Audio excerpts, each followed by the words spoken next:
Good evening, everyone. Holy cow, that seems really loud tonight. Welcome to tonight's meeting of the Escondido City Council. Please rise for a moment of reflection and remain standing for the flag salute. Thank you. Please join me in a moment of reflection. We come together tonight to say thank you. Thank you for the privilege, the blessing, the honor it is to serve here in the city of Escondido. We come together tonight as a diverse community, a community of backgrounds, different beliefs, different presents, and different futures, yet one common goal, and that is the betterment of the city. We come together tonight to seek guidance, wisdom, and discernment during deliberations that transpire this evening. In doing so, we lift up Councilmember Fitzgerald, Councilmember Christian Garcia, Councilmember Martinez, Deputy Mayor Joe Garcia, and Mayor White.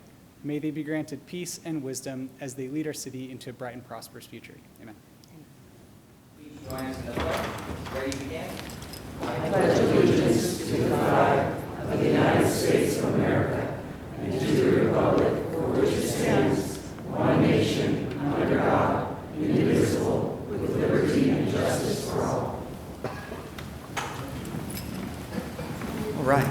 Can we turn this maybe down just a hair? This meeting is now called to order. We'll do a quick roll call. Councilmember Fitzgerald. Present. Councilman Christian Garcia. Here. Councilwoman Martinez. Present. Deputy Mayor Joe Garcia. Here. And I, Mayor White, am here.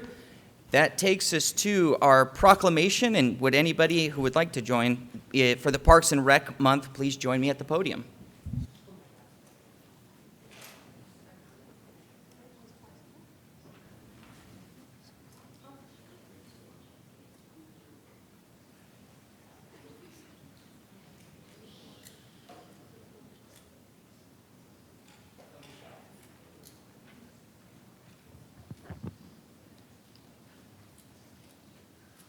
Awesome. For Parks and Rec Month, July 2026. Whereas parks, trails, open spaces, recreational facilities, and community programs enrich the quality of life for residents of all ages and backgrounds, providing opportunities for health, wellness, learning, connection, and recreation. And whereas the city of Escondido is committed to maintaining beautiful parks, vibrant recreational facilities, engaging programs, and welcoming public spaces that strengthen neighborhoods and foster a strong sense of community. And whereas Parks and Recreation Services play a vital role in promoting physical activity, mental well-being, environmental stewardship, social engagement, and lifelong learning, while creating opportunities for residents to gather, celebrate, and build meaningful relationships. And whereas the dedicated professionals, volunteers, community partners, and supporters who contribute to Escondido's Parks and Recreation system help ensure that these valuable resources remain accessible, safe, and enjoyable for all. And whereas Parks and Recreation programs enhance the economic vitality of our community, attract visitors, support local businesses, and contribute to the overall livability and attractiveness of the city of Escondido. And whereas the observance of Parks and Recreational Month provides an opportunity to recognize the importance of parks and recreation services and to encourage residents to explore, enjoy, and appreciate the many recreational opportunities available throughout our city. Now, therefore, I, Dane White, Mayor of the City of Escondido, California, do hereby proclaim July 2026 as Parks and Recreation Month in the City of Escondido and encourage all residents to celebrate by visiting local parks, participating in recreational activities, enjoying our natural spaces, and recognizing the many contributions that parks and recreation make to the health, vitality, and quality of life of our community. Thank you. It's all you. Or whoever.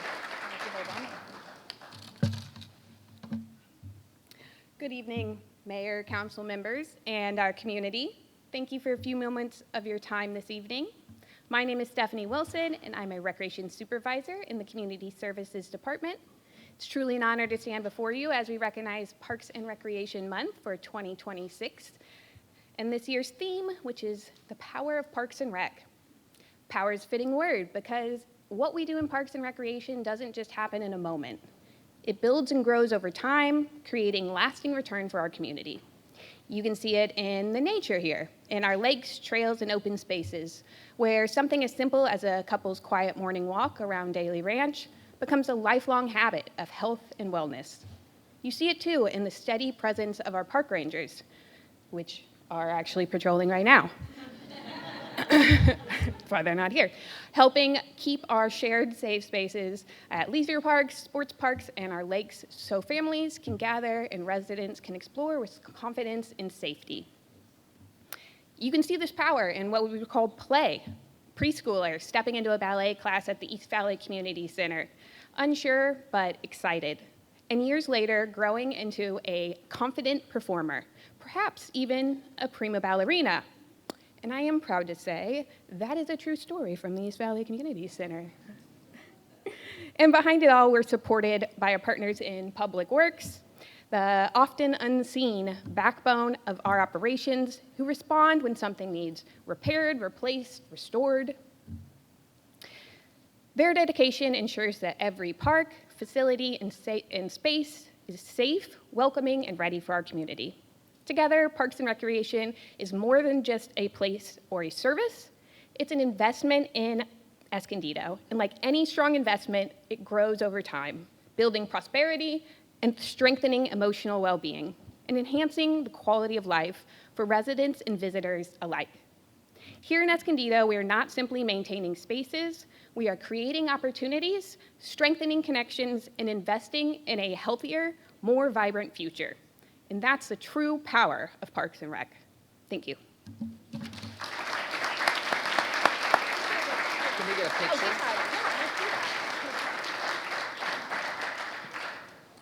We're going to snap a quick picture.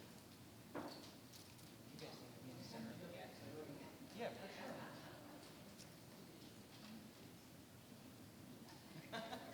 Here, go right here.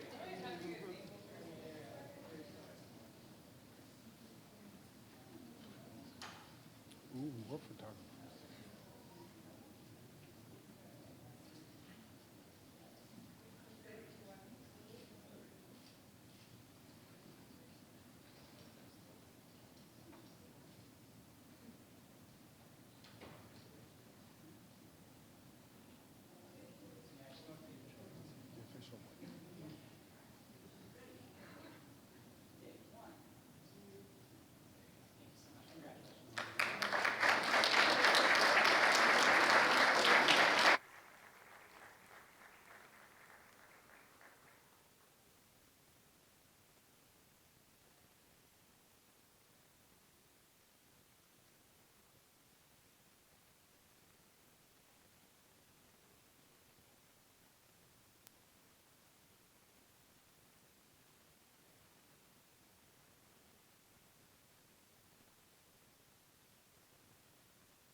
All right, we'll move on to our report out of closed session.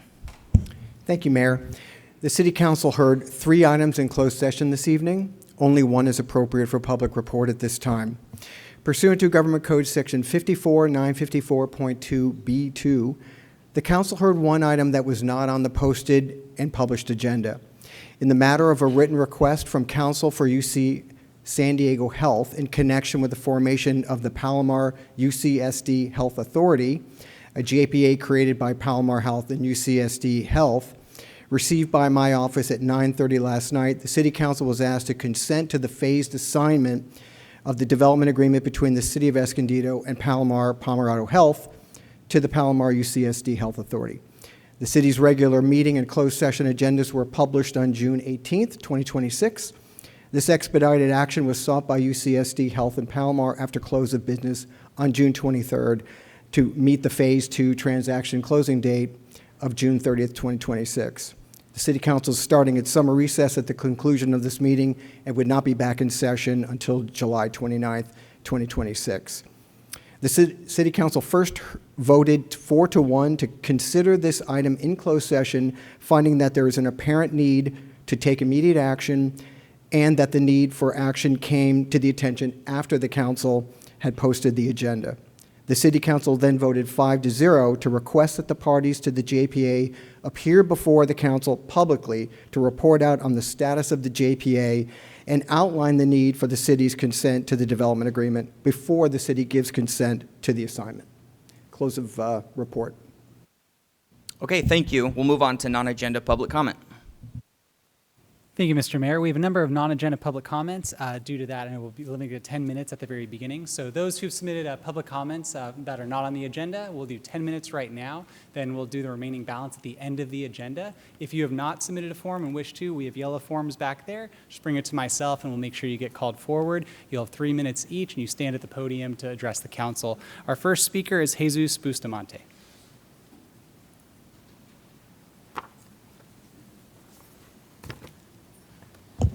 Good evening. My name is Jesus Bustamante. Thank you for having me to speak. So, June 17, I actually came over here and give you some information about the Ring Foundation losses that they were having. They were actually losing money on the 2023 and also the 2024. You actually have in front of you one of those financial statements that is public, and we can actually check it out. So I asked the question, how a foundation that is losing money is going to be building a multi-million rings? So I gave you 3 different options last time. Obviously, one is going to be funneling taxes from all the other companies. The other one was having a partner that they're going to venture. And the final one, it was going to be an actual loan that they were going to be getting. Well, checking on the memorandum of understanding, I actually see that they actually stated that on the financial part. They actually are thinking about having a tax-exempt debt that they're going to be having in order to finance the project. Now, one of the key parts of this perception is that they're going to be having a leasehold debt of trust. For those ones that they don't know, that's pretty much if they go to default and they don't pay it, they are going to be losing the leasing rights. So they can pretty much, the private company or the private bank that is going to be financing this, the lender, is going to be having the rights for leasing that part. So effectively, yes, Escondido is going to be leasing the land, but the actual building, the lender, if they default, they're going to be able to lease it to whoever they want.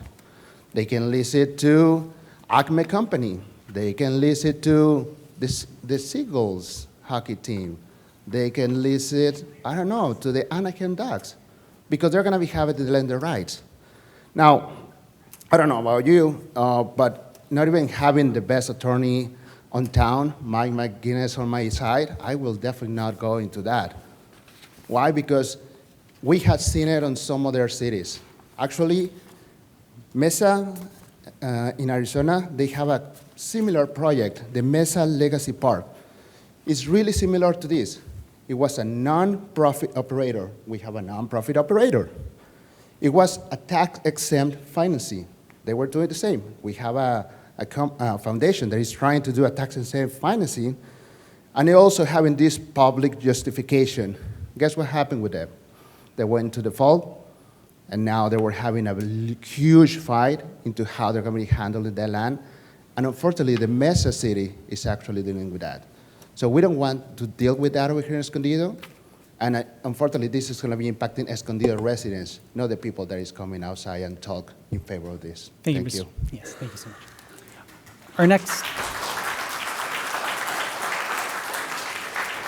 Our next speaker is Joseph Rivas.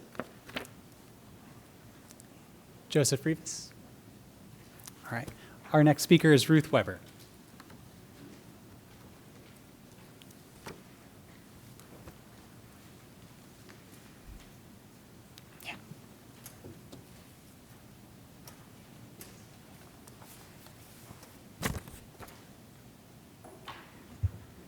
Good afternoon. My name's Ruth Weber. Thank you for letting me speak today. Today I want to speak about the fragile streams, rivers, and lake habitats that are located in Kit Carson Park. And you're going to be receiving a copy of a map that shows the feed of them into the San Dieguito River. And they are all part of its watershed, or what we might think of as the nature's drainage system. So as you'll see on the map, the systems begin in the Vulcan Mountains, and they end up in the San Dieguito Lagoon. And watersheds are crucial for managing water resources and maintaining the ecosystem health. Lake Hodges and the streams and lakes in Kit Carson Park are part of this watershed system. It's important that these natural resources and sensitive lands provide compatible recreational opportunities that do not damage sensitive lands. The proposed location of the Rinks Ice Skate Complex would be alongside freshwater streams and a lake that are all part of this watershed system. The Rinks map shows asphalt parking spaces and astroturf surrounding the proposed building, and when it rains, this will leach harmful chemicals into the stream and lake areas. We might not even see this happen because some parts of the watershed system are underground. So it is inconceivable to me that the City Council would rush to sign a lease with the Rinks Foundation before doing any of the necessary environmental testing. And you will only have to walk over to the area where the complex would be located to know that this would be harmful to the environment. The 4 softball fields that are presently located in the green space pose no harm to the watershed, and the leagues that are playing there bring continuous revenue into the city. So all the citizens of Escondido are counting on you to do the right thing and find a different location for this massive ice skate complex. Thank you.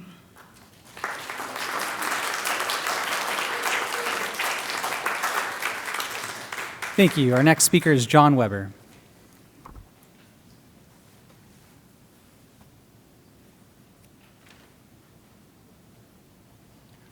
Good afternoon. My name is John Weber, and I again thank you for our opportunity to speak today.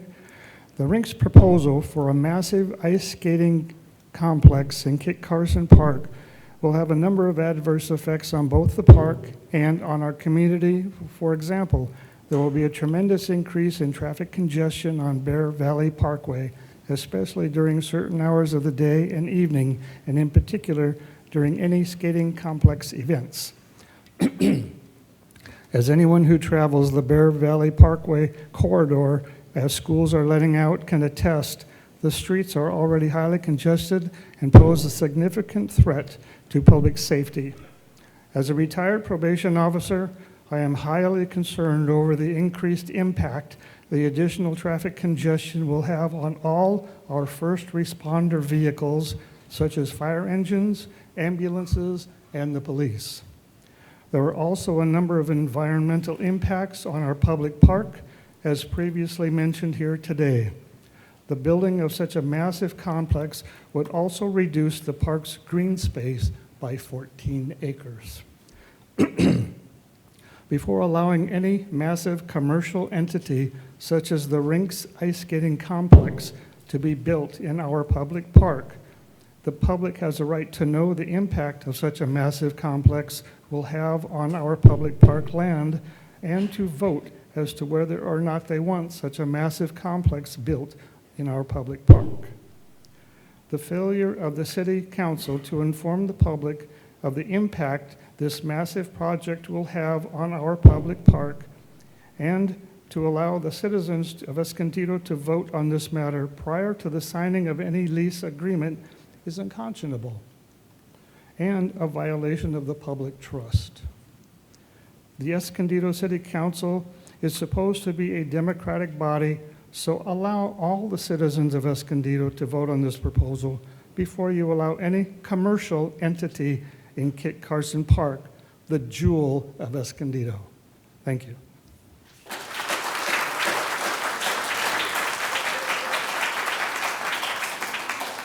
Our final speaker is going to be Kyle Pernard. And as Kyle comes forward, just a reminder, everyone else who signed up to speak, I know there's quite a few of you, you'll be called at the end of the meeting when we do our second round of oral communications. My name is Kyle Penrod. I live here in Escondido. Good evening, Mayor, City Council members, and fellow residents. I'll start by admitting something. Until this proposal came along, I probably wasn't as engaged in local government as I should have been. Like many residents, I voted, paid occasional attention to local issues, and trusted that important decisions were being handled. This project changed that for me. Over the last several weeks, I've spent a considerable amount of time reading public comments, watching meetings, reviewing documents, listening to support and opponents, and trying to separate facts from assumptions. One thing has become very clear. A lot of people are arguing as though this project has already been approved. It hasn't. A lot of people are arguing, though, as if Kit Carson has already been sold. It hasn't. What this council has approved was an MOU, not a lease, not a construction contract, not a final project approval. The MOU is not a finish line, it's the starting line for determining whether this project can actually make sense for Escondido. I've heard concerns about traffic, environmental impacts, parking, lease terms, public land, field relocation, and long-term viability. Those are all legitimate concerns. But asking questions is not the same thing as already knowing the answers. I too often see assumptions being presented as facts. Too often I see assumptions being presented as facts. I've heard that nobody in Escondido wants ice sports. But how would we really know that today? We don't currently have a rink. We don't have a public skating. We don't have local figure skating. We don't have local hockey. We don't have a facility that would allow participation to grow here or be measured here. I want to take a moment and acknowledge the softball community. If you've spent years playing on those fields, building friendships there, coaching there, and creating memories there, I completely understand why you would be protective of that space. I don't dismiss those concerns. In fact, one thing that this discussion has taught me is that we absolutely need to hold our elected leaders accountable. If residents raised maintenance concerns for years and felt ignored, that's something the city should take seriously. Stewardship matters. But I don't believe past maintenance failures should automatically decide future land use decisions. Those questions before us, whether Escondido can protect current users while creating opportunities that don't currently exist, that's what this process is supposed to determine. We elected a mayor, city council to evaluate proposals, negotiate on behalf of taxpayers, weigh competing interests, review studies, and make decisions. That is the job we entrusted them to do. Public comments alone is not a citywide mandate. The loudest voices in the room are not automatically the majority of the community, and if residents truly believe this issue should be decided by a citywide vote, California has already provided a process for that. Citizens can organize, gather signatures, and qualify a measure for the ballot. That threshold exists for a reason. It helps distinguish between a passionate group of people or residents and citywide movement. I do not speak for all of Escondido, but neither do the loudest voices opposing this project. Many residents support it, many oppose it, many are still learning about it. My request is simple. Continue the process, complete the studies, do the environmental review, do the traffic analysis. Negotiate aggressively on behalf of taxpayers, protect softball, protect soccer, be transparent, be accountable, and when all the facts are finally on the table, make the decision that best serves the long-term interests of Escondido. Don't let assumptions decide this project. Don't let fear decide this project. Don't let misinformation decide this project. Let facts decide it. Thank you.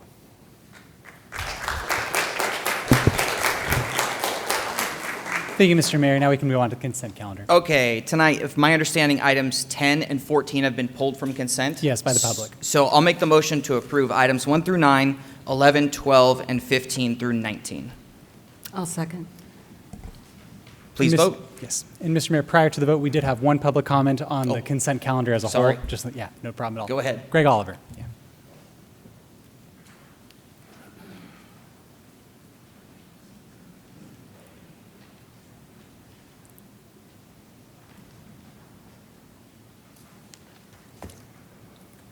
Good evening, Mayor and Council.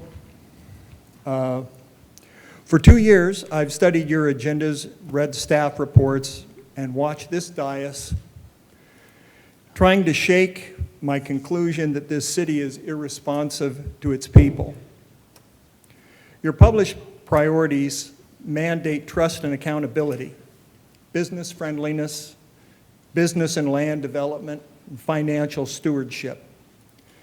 To test that, I audited tonight's 14 consent calendar items using 4 civic principles: helping Escondido's most vulnerable residents, prioritizing our residents' interests over corporate interests, scrutinizing unbid contract renewals, and ensuring public transparency.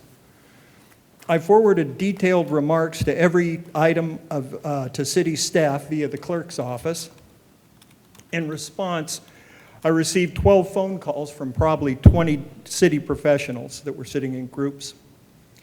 Some of the issues I had were just typos. Some were legitimate issues that were already being tracked. But my key takeaway was this: the staff doing the actual work in City Hall are deeply aligned with these civic principles. They are true public servants. They are articulate, competent, patient, and dedicated. As a retired business systems engineer, I know this caliber of staff is invaluable. I also know that brilliant staff can unintentionally mask failed leadership. Good leadership puts these professionals to work embedding their institutional knowledge cross-functionally ensuring every policy drives towards the public good. The staff knows how to do this. They understand that some residents require a hand up to get on their feet, that residents' interests outweigh corporate interests, and that public input is crucial.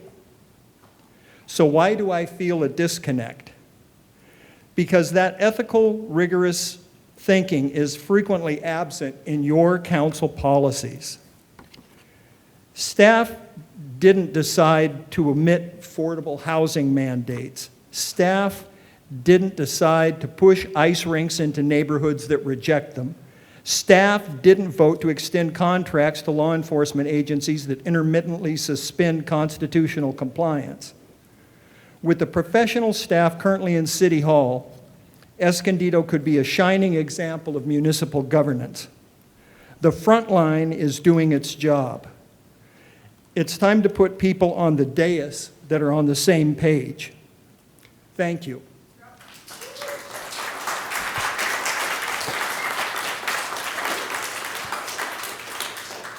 Thank you, Mr. Mayor. Voting is open. All right, please vote.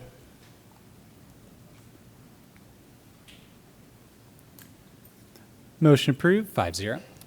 All right, that takes us to item 10, and we'll go ahead and do the public comment first. Great. Our first speaker on this is, I believe it's Ann Prairie? I'm so sorry. And my apologies if I got that incorrect. I'm sorry.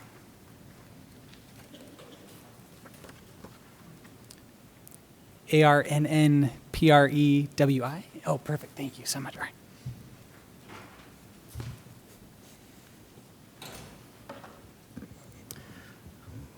Good afternoon, and thank you for the opportunity. Arun Prem, Executive Director of FACT, Full Access and Coordinated Transportation, nonprofit providing special needs transportation all over San Diego County for seniors and people with disabilities. I appreciate the recommendation from staff to you to approve the award of the contract for transporting seniors from homes to the Senior Nutrition Center at the Park Avenue Community Center. FACT's been the incumbent providing this service over the last 5 years, and we greatly appreciate this opportunity to continue providing this transportation over the next 2 to possibly 5 years. FACT also, for your information, provides rides to the general public, meaning people who are seniors and people with disabilities living all over the county can contact FACT and immediately qualify and request a ride on demand for like an Uber for accessible needs, or for people who are seniors and have special needs just with assistance during the ride. These rides are subsidized with SANDAG and Federal Transit Administration funding, and FACT is administering all these services for the general public as a nonprofit with very affordable rates. We provided 8,000 plus rides in the city of Escondido during last year, of which approximately 6,000 were provided under this contract, and the remaining were for the public reaching out to FACT directly. So we welcome that opportunity to not only work for the city under the contract, and we hope you will approve it tonight, but also want to let you know that we're available and ready to serve the community that needs services outside of this contract. Thank you very much. Thank you. Thank you, Arun. Is there any comments or questions from the We City have Council? one more speaker. I'm Oh, so sorry. on that. My apologies. Ali Poorman. Ali Poorman? Yeah.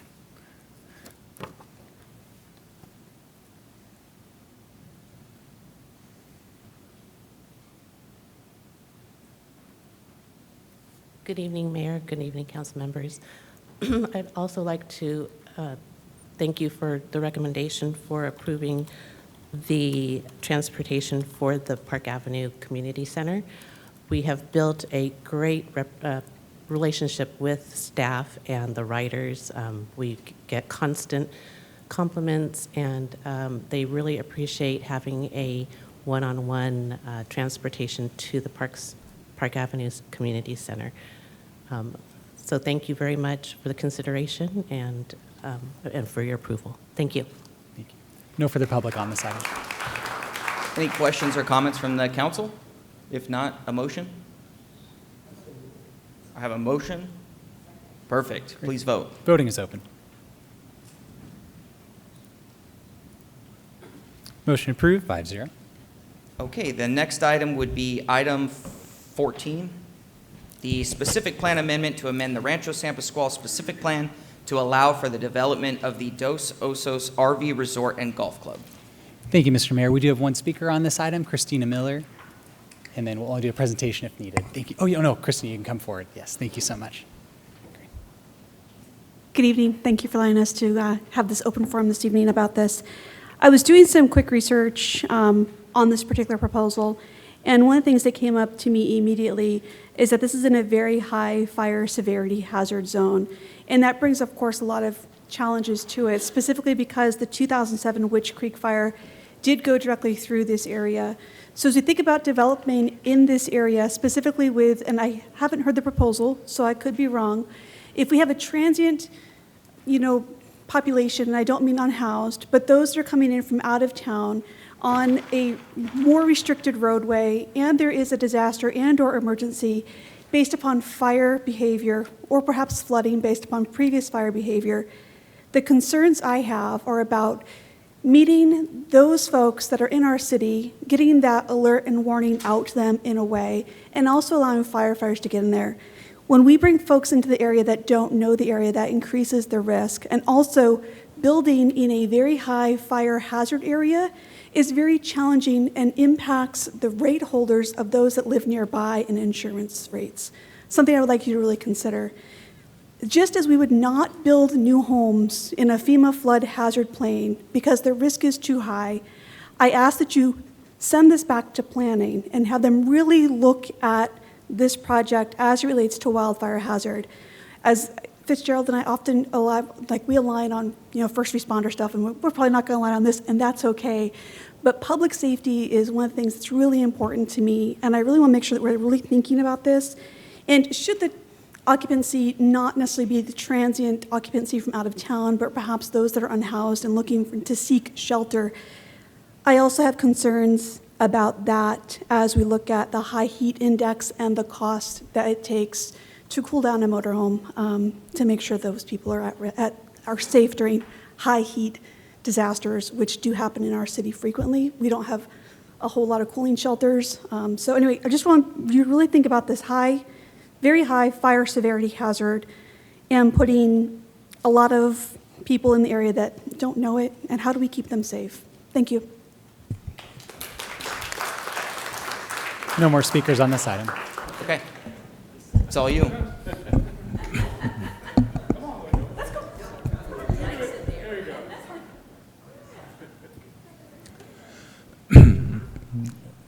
Good evening, Mayor and Deputy Mayor and Council members. For the record, Ivan Flores, Principal Planner, and I'll be presenting on item 14 this evening.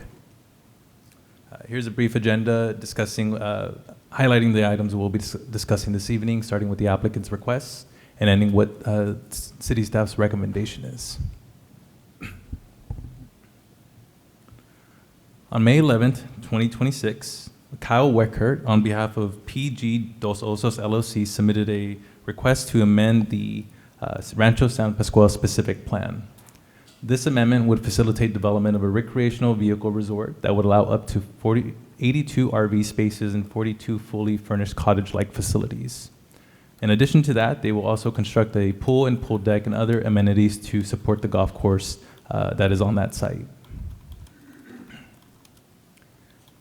Here we see an aerial view of the project site. The brown area that you're seeing there is the approximate location of the future development that is being proposed. The project is located at 2492 Old Ranch Road, Escondido, California. As I stated earlier, it's within the Rancho San Pasqual specific plan, which has been amended multiple times over the last few decades. The specific plan is built out with approximately 580 dwelling units and various categories of open space. This specific plan amendment would facilitate development of what they are proposing in the future.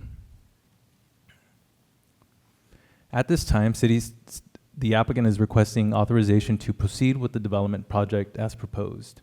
The next steps are for the applicant to pay all applicable fees for review and to allow for formal submittal of the application.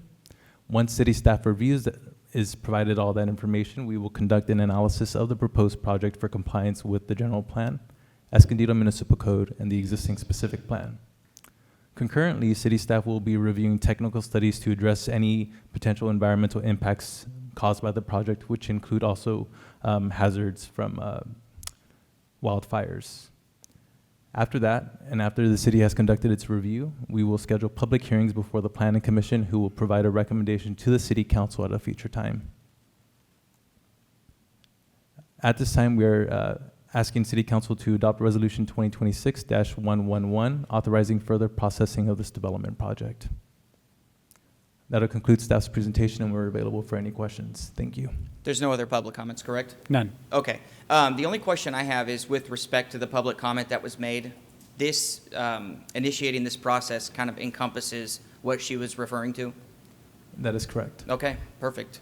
I'll make a motion to approve the item. Any other questions, comments? Please vote. Voting is open.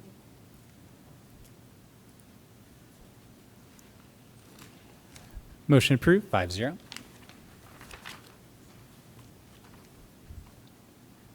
All right, that takes us to our first public hearing, item 20, which is the zone text amendments to Article 70 and Article 1. I'll open the public hearing and turn it over to staff.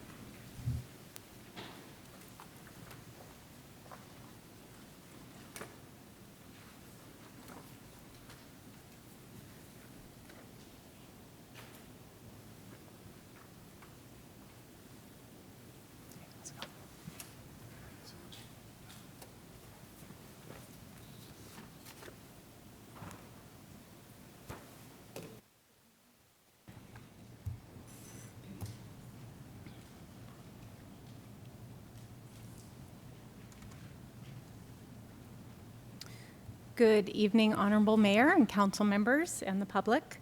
My name is Sally Schiffman, and I am the city's principal planner overseeing long-range planning. Tonight, I will be presenting our recommended text amendments to Article 1 and Article 70 of the Escondido Zoning Code. We have a lot to get through tonight. I will do my best to make it quick and as painless as possible, but please stick with me. I'm going to begin by generally providing the background on how we got to where we are. I'll broadly go through what we're asking for and explain the adjustments that we've made during the public review process. And I'll end my presentation with our recommended action before opening up for discussion. So what do these two articles govern? I'm sorry, I'm going to have to reset this PowerPoint.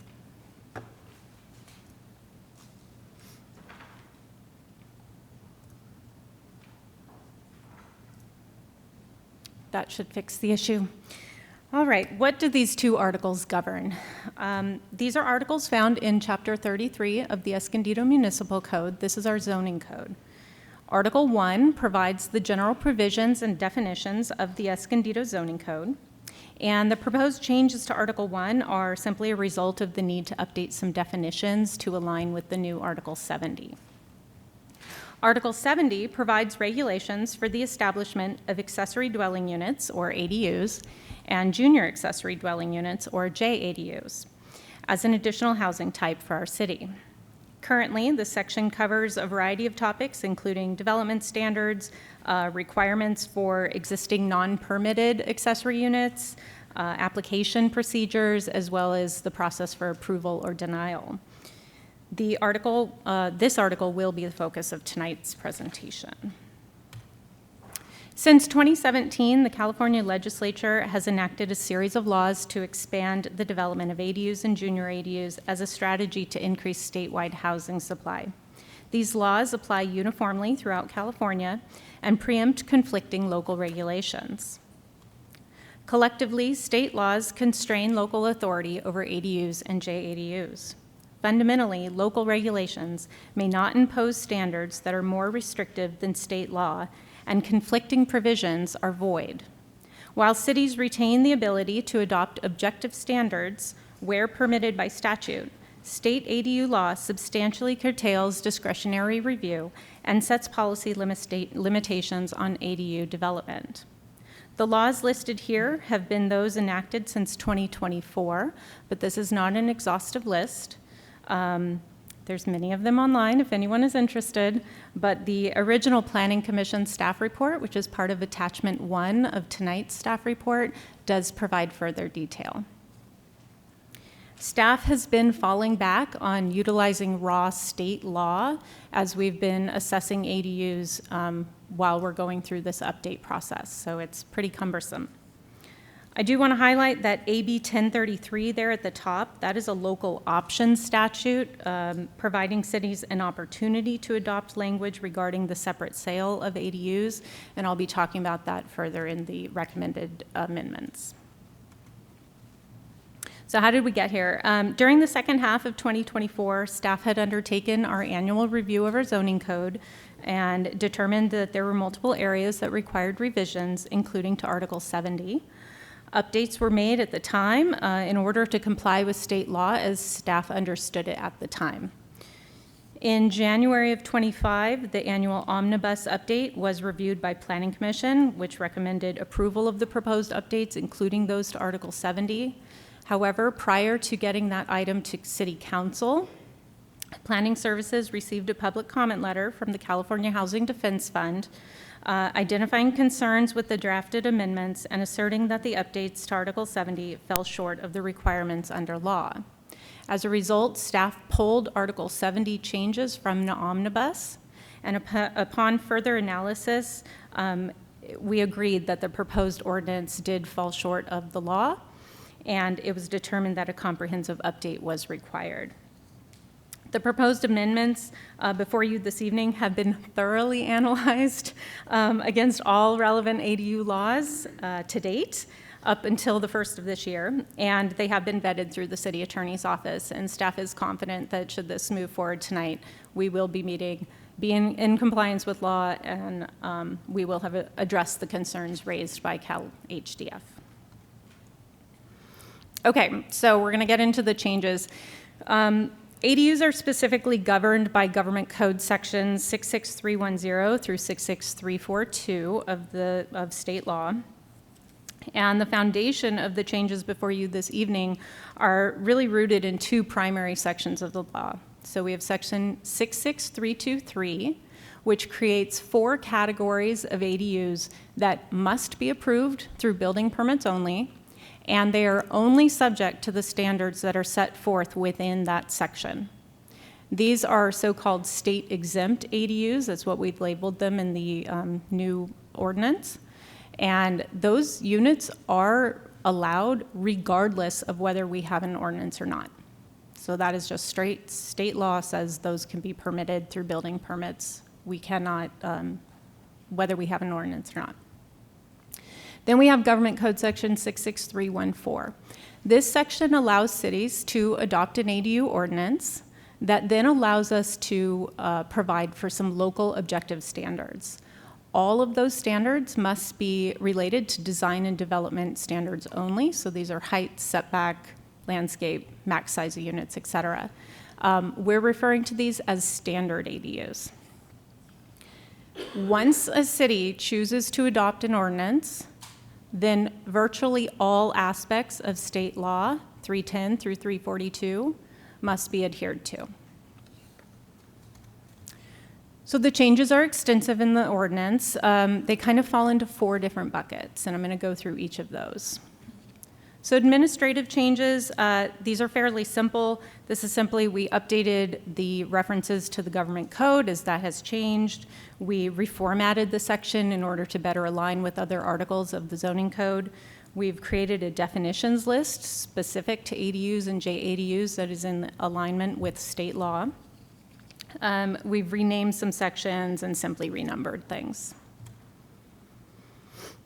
As I said before, once we adopt an ordinance, many of the aspects of the law come into play. Many of the proposed changes before you are simply to align the ordinance with the allowances or requirements of the state law. For instance, all ADUs and JADUs must be reviewed by building permit only. No discretionary action can be taken. Applicable development standards are now different for the state-exempt ADUs versus the standard ADUs. And so the new ordinance creates 2 separate categories to provide clarity and guidance when designing and reviewing ADUs. Old Section 1475 would be repealed in full. Those topics are either embedded in different sections of the ordinance now or no longer relevant. New standards for junior ADUs are now part of the code. In addition, the law allows us to provide some limited specific additional standards for units that would be built in our historic districts. And the use of other code standards, so building code and fire code, those are now also embedded in the zoning code, which compiles like 5 different sections of the state law, so it's much clearer and easier for staff to navigate, as well as the public. Since the review of ADUs and JADUs are now handled ministerially, meaning they only require building permits, multiple sections of the old article would need to be repealed and replaced with updated language related to review and the potential denial of an ADU permit. And then finally, similar to the code standards, Section 1483 would provide the public transparency and staff guidance on ADU application and impact fees in accordance with the law. As to code consistency, this is a new section that would be added to capture allowable uses of ADUs and JADUs, including that ADUs are a residential use intended to be consistent with the underlying general plan and zoning designations. Home occupations are permissible, subject to Article 44, and animals are limited to the property as a whole, subject to Articles 6 and 57, which already govern those items. Now we come to our unique circumstance. We are recommending a new section that speaks to occupancy and conveyance, which simply means the sale of ADUs. Most of Section 1479 is rooted in state law and would be mandatory to include. For instance, this section specifies renter and occupancy limitations that are strictly in accordance with the law. Further, state law prohibits the conveyance of junior ADUs separate from the primary home under any circumstance, whereas the law actually requires the provision of sales for state-exempt ADUs if they meet certain criteria, and all of that would now be captured in our ordinance. Then we have the conveyance of standard ADUs. The law details that a city may also adopt an ordinance to allow separate sales of standard ADUs as condominiums. If the city chooses to include this allowance, then the code further stipulates requirements for such actions to be taken, including the recordation of a condominium plan and a subdivision map. Staff and Planning Commission are recommending adoption of Section 1479D2, which specifically is the section that speaks to the allowance of conveyance of standard ADUs as condominiums, should someone choose to pursue a condominium plan and subdivision map. Those 2 items are discretionary actions. So should somebody choose to do that with an existing or proposed ADU, we then would have discretion over the actual condominium aspect of that request.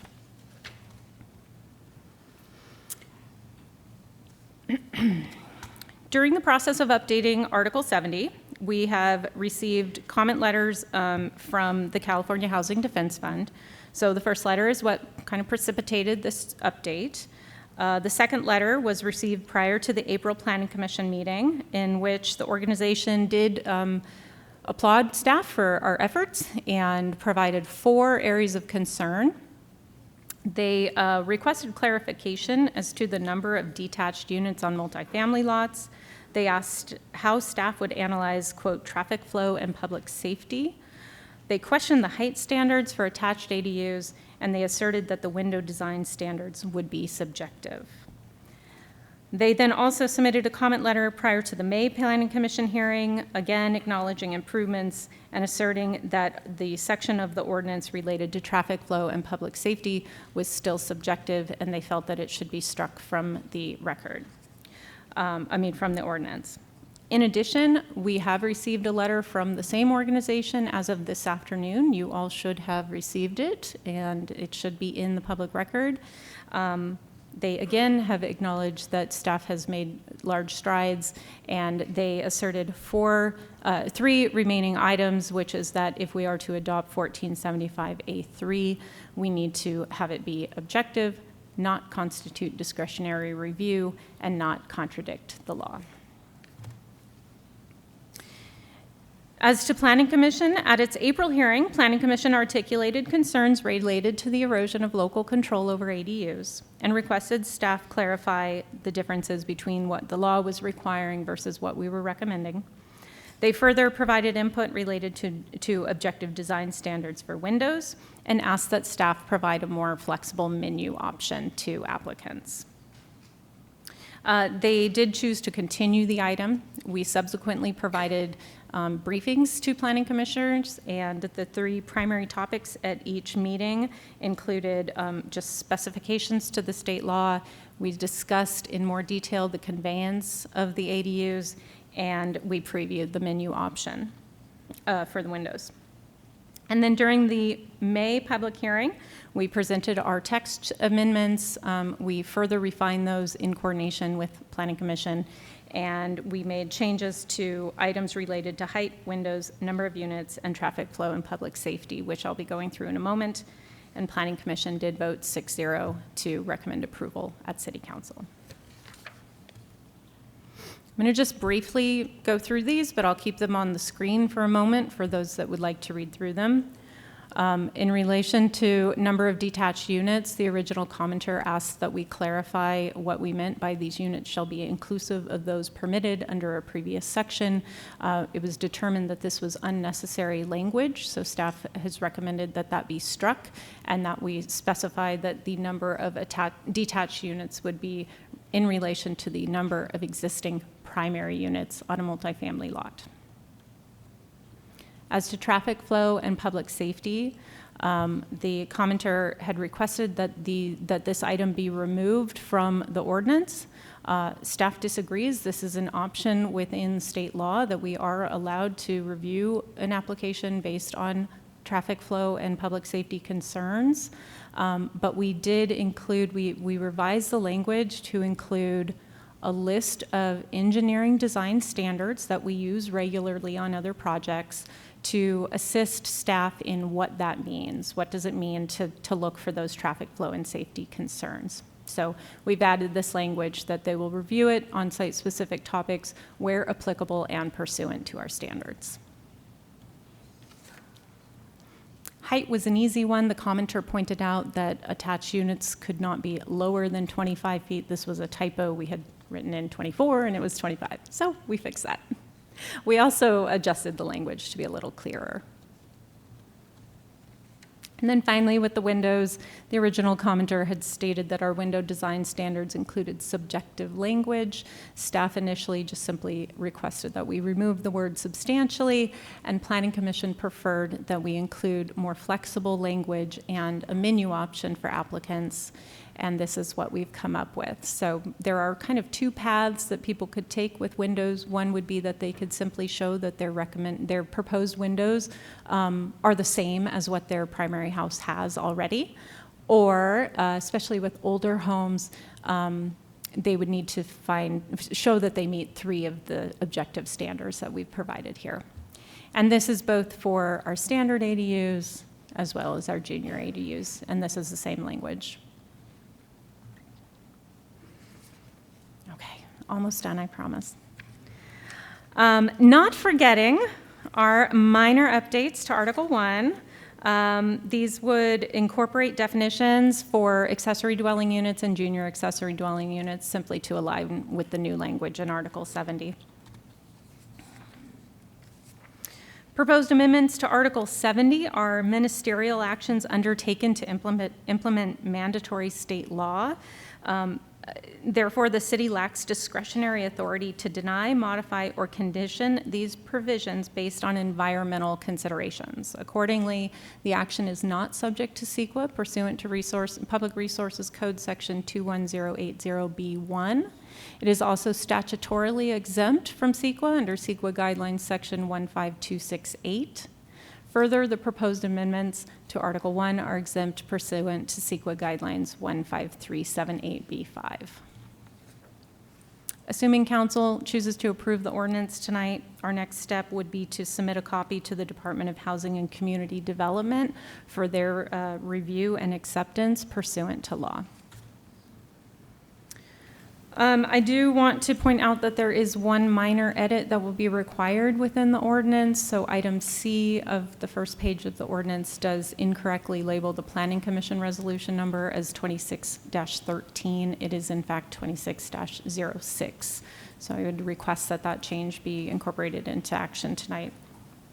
Approval of the changes presented this evening will improve and clarify the planning process substantially as it relates to ADUs and junior ADUs, and this will ensure compliance with state law.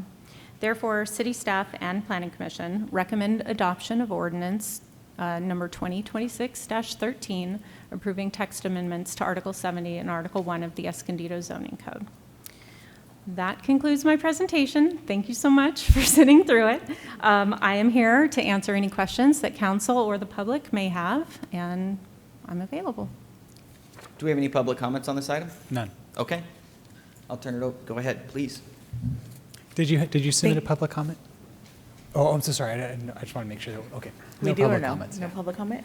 No. I saw them. I thought they were Okay. surprised. Thank you for the presentation and thank you for laying things out so clearly. I like the slide that shows the comment and then how staff responded and what the edit was. Very easy to follow, so I really appreciate that. And these changes, once voted on, they're not retroactive. So if someone had like a ADU application, does this, it's just for new applications, right? It would only be for new applications? So staff has continued to review applications as they come in accordance with state law, Okay. as well as using as many portions of our existing code as we legally could in order to be lenient with ADUs. So we have not halted review of ADUs at all. Okay, great. All right, perfect. Well, thank you for the presentation. And then does this also, those comments that you mentioned, are those the HCD, that group that sent the letter? Are those their comments or these were additional comments in addition to their letter? These are based on 4 different letters that the same organization Okay, so they're all has from the same prepared. organization? They are, Great. correct. Okay, wonderful. Thank you. I will support staff recommendation. So I'll move to approve. Motion and second. Comments and questions? Go ahead. I actually love this stuff, so it wasn't boring to me. And it was really good. There are a lot of questions regarding ADUs and the junior size ones. What are they called again? Junior ADUs. Okay, junior ADUs. So I'm glad you were able to cover that. And I just kind of wanted to point out just some of the common questions that you covered, and I think for the public to know, because there is a lot of information here, but where to go, because you did a very thorough, thank you staff and everybody that was a part of this, really a good and thorough job in explaining it in just layman's terms, even in the staff report that is accessible to everybody. So the most common questions I have was the square footage of both, and so I would recommend that you go to staff report page 290, and I think it's it's 1475D 1 through 3. That'll discuss that, which also discusses, for the square footage on that, and then also it points out on the same page 290 how many ADUs allowable per lot, permissible. So I'm not asking questions, but it's just one of those that are frequently asked, and so I'm assuming that some of those that are viewing and some in the audience may want to know. So that's on the same page, again, 290, 1475, section C, 1 through A, very well put there.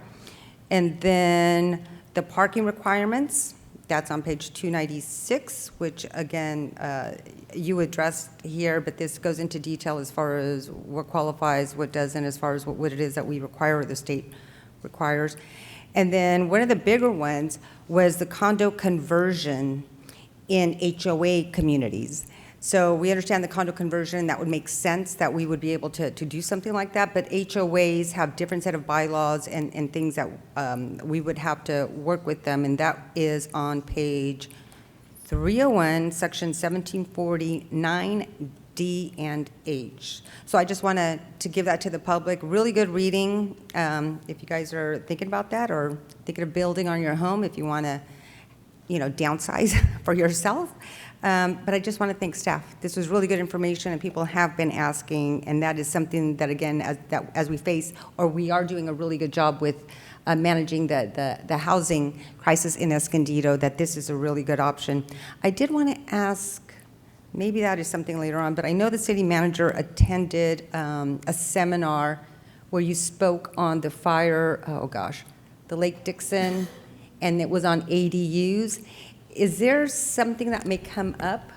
So, yes, we will probably be back in front of you to talk about fire safety in high and very high severity zones. We needed to clean this particular item up, but there are structure separation concerns and the spread and the risk of conflagration in areas. But that's a future conversation. We needed to get this in alignment.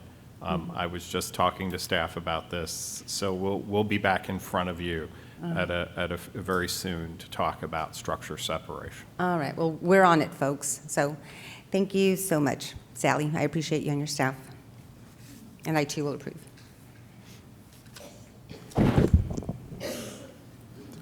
Cleaning up our muni codes and stuff is just something that we have to do. And as the state lays new laws and requirements, we have to do. One of the things, I was on Planning Commission when ADUs, when we started the whole process, and I remember there was a time where there were no applications. Oh, we'd have 1 or 2 applications, and I asked not too long ago about how we were doing, and I was pleased to see that we have many more applications coming in. And with that, I also have homeowners reaching out saying, hey, I'm having issues with this. So I'm glad that we're cleaning up the language and we're getting everything in order to be able to be much more efficient, to be able to get these approved and continue to help with the housing crisis that we have here. So thank you. Okay, I have no questions. Thank you for explaining that so clearly. If there is nothing else, there's a motion and second. Please vote. Voting is open. Motion approved, 5-0. Thank you very much. Thank you. That brings us to our next public hearing, item 21, which is the ordinance for bicycles, non-motorized vehicles, and mobility devices. The public hearing is now open, and I'll turn the time over to staff.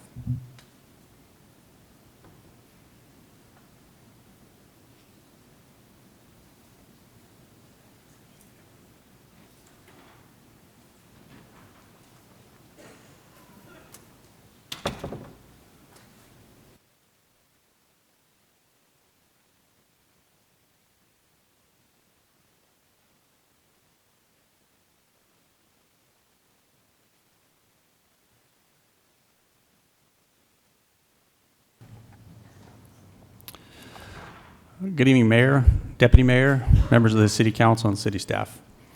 My name is Craig Miller, and I serve as a lieutenant in your Police Department's Traffic Division. I'm here this evening to introduce proposed amendments to the Escondido Municipal Code regarding bicycles, non-motorized vehicles, and mobility devices. This proposed ordinance is intended to address the rapidly changing transportation environment in our community. In recent years, the use of electric bicycles, motorized scooters, electric mobility devices, and other wheeled devices has increased substantially throughout our city. While these devices provide valuable transportation and recreational opportunities, they've also created new safety concerns for pedestrians, motorists, trail users, and the riders themselves. The aim is to reduce the number of crashes and resultant injuries involving electric bicycles and mobility devices, a trend that cities across San Diego County have experienced over the last 5 years. The purpose of this ordinance is to establish clear, enforceable rules that promote community safety, protect public infrastructure, preserve recreational resources, and provide guidance for the responsible operation of bicycles, non-motorized vehicles, and mobility devices within the city of Escondido. This ordinance modernizes Chapter 5 by creating comprehensive definitions and regulations that reflect current technologies and current transportation trends. It establishes a procedure to issue administrative citations rather than criminal infractions. This presentation covers proposed changes to those regulations as a result of rapidly evolving electric mobility devices and staff's recommendations for City Council action on this item, including recent revisions based on public comments received over the past several weeks.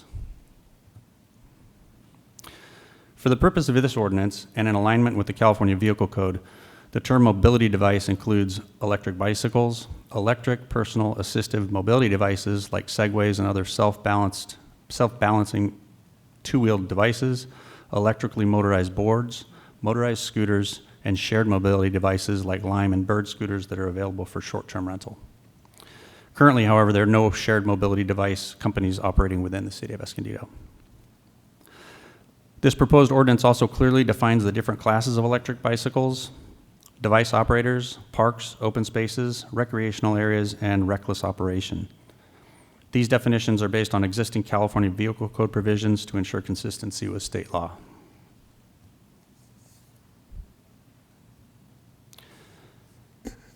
It should be noted that this proposed ordinance does not address the use of electric motorcycles.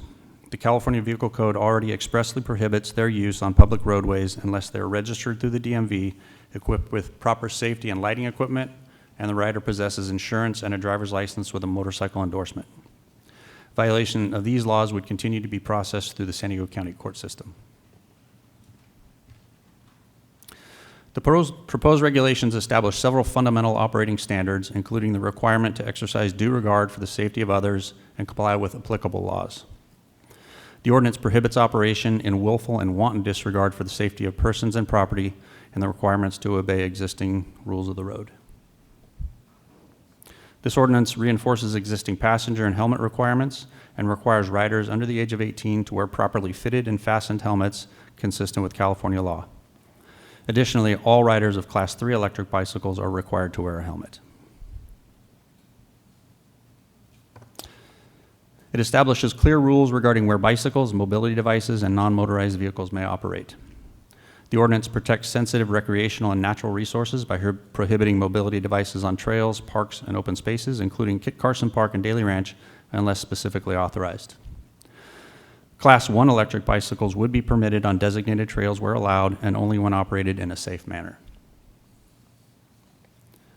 All electric bicycles and other mobility devices would be prohibited in the John Masson Memorial Bike Park to prevent damage to that facility. Additionally, the ordinance prohibits riding in drainage channels, culverts, and similar public facilities where such activity presents safety hazards and potential infrastructure concerns. Mobility devices, including electric bicycles and motorized vehicles, would generally be prohibited from operating on sidewalks.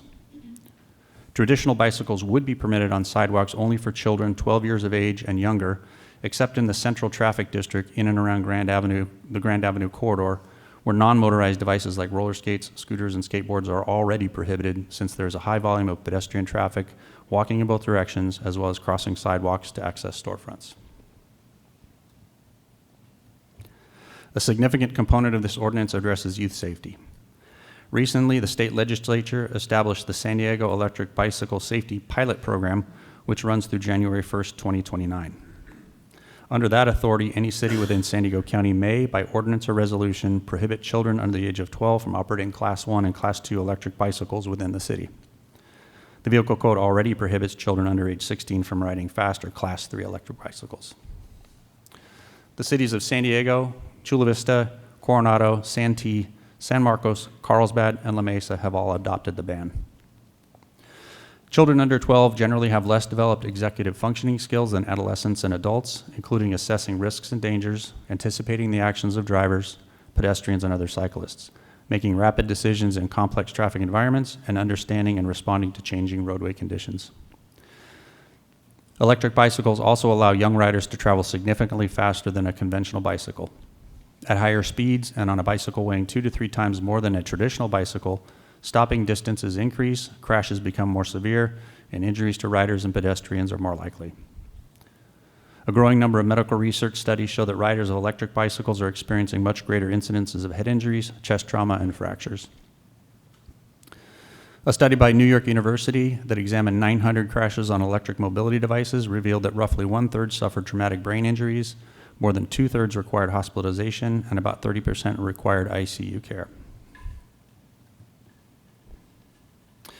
If this ban on riders under the age of 12 is adopted, the ordinance includes a 30-day public education period, a 60-day warning phase, and fines not exceeding $25 for youthful violators.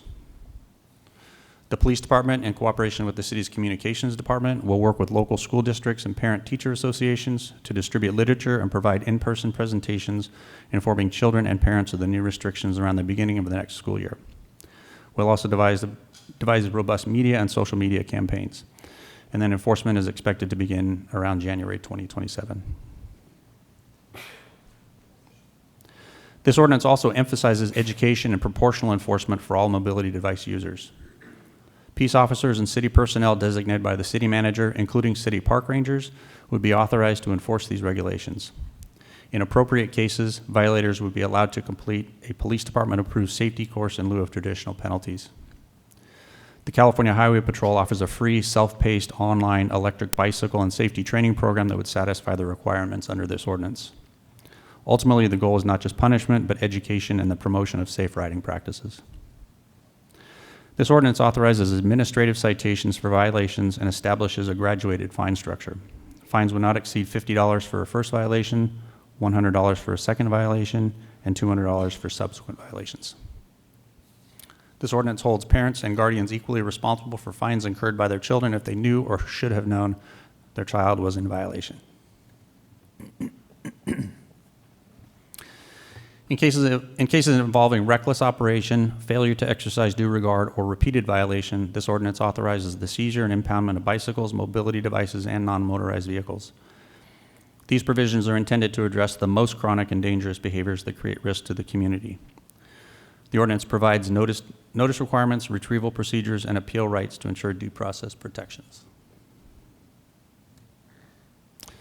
The ordinance includes several safeguards and exceptions. First, city employees and public agency personnel acting within the scope of their duties are exempt when necessary for official operations.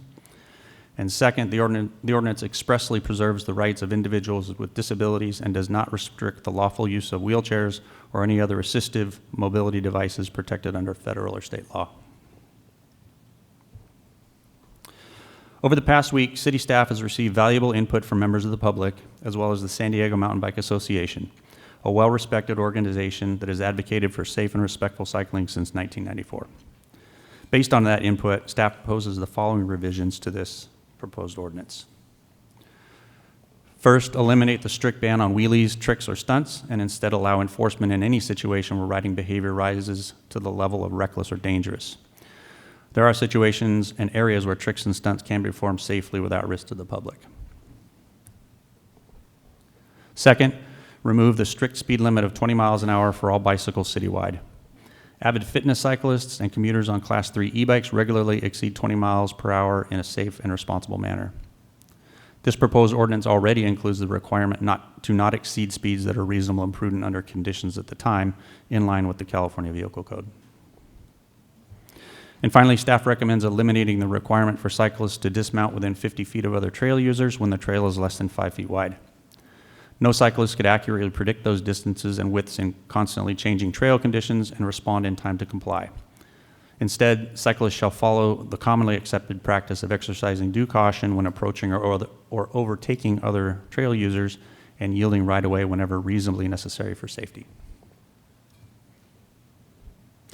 In summary, this ordinance provides a balanced framework that promotes community safety, improves enforceability, protects public spaces, supports responsible recreation, and addresses emergency mobility technologies while remaining consistent with applicable state law.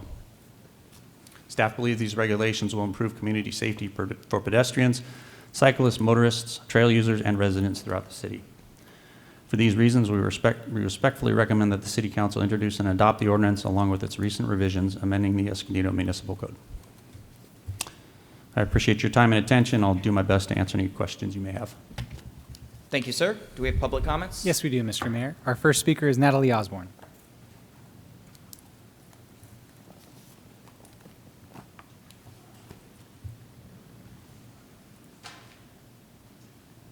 Hi, good evening. My name my family chose to make Escondido our home largely because of our proximity to Daly Ranch, which we adore.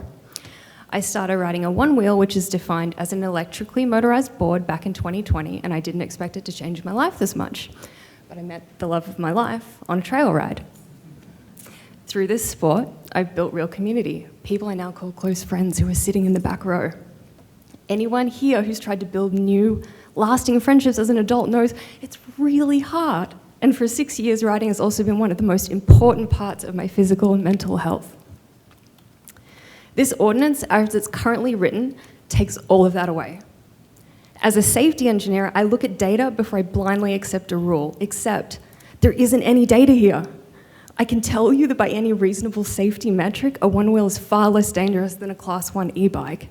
They weigh 20 to 30 pounds, travel at 16 to 20 miles an hour, and have very short stopping distances. By comparison, many of these trail-capable e-bikes weigh 65 pounds or more. They travel at much higher speeds and carry much greater mass and momentum, as you mentioned, and yet this ordinance arbitrarily allows one category while banning the other. The state of California already settled this back in 2015. There are two sister assembly bills, 604 and 1096, which gave electrically motorized boards under 1,000 watts and e-bikes equal trail rights together. The city of San Diego has been enforcing it that way since 2024. The city's attorney even confirmed one-wheel riders have a legal right to their trails. The city of Escondido still has a chance to follow that precedent. Sadly, the current ordinance splits law-abiding neighbors into two unequal classes: those who ride e-bikes and keep full access to the public land they pay taxes to maintain, and those who ride an objectively safer board and are locked out entirely. There is no safety data or rational basis to justify the difference, and without justification, this isn't regulation, it's arbitrary discrimination against your own residents based on the shape of their device. So, I'm making a very simple request. This council amends section 5-5E to add literally 4 words: and electrically motorized boards, alongside Class E1 bikes, both permitted under the same due regard standard. So 4 words, that's the entire ask. Not an exemption from the rules, the same rules applied the same way to neighbors who aren't asking for anything more than what's already been given to the person riding next to them. This sport is a gift, so please don't take that away from me or from anyone else over an arbitrary distinction that conflicts with state ruling, has nothing to do with safety, and really is not in the spirit of Parks and Recreation Month. Electric devices are a permanent and a growing category of transportation. They're not Thank you, a Ms. passing Osborne. trend. Your time has expired. Thank you.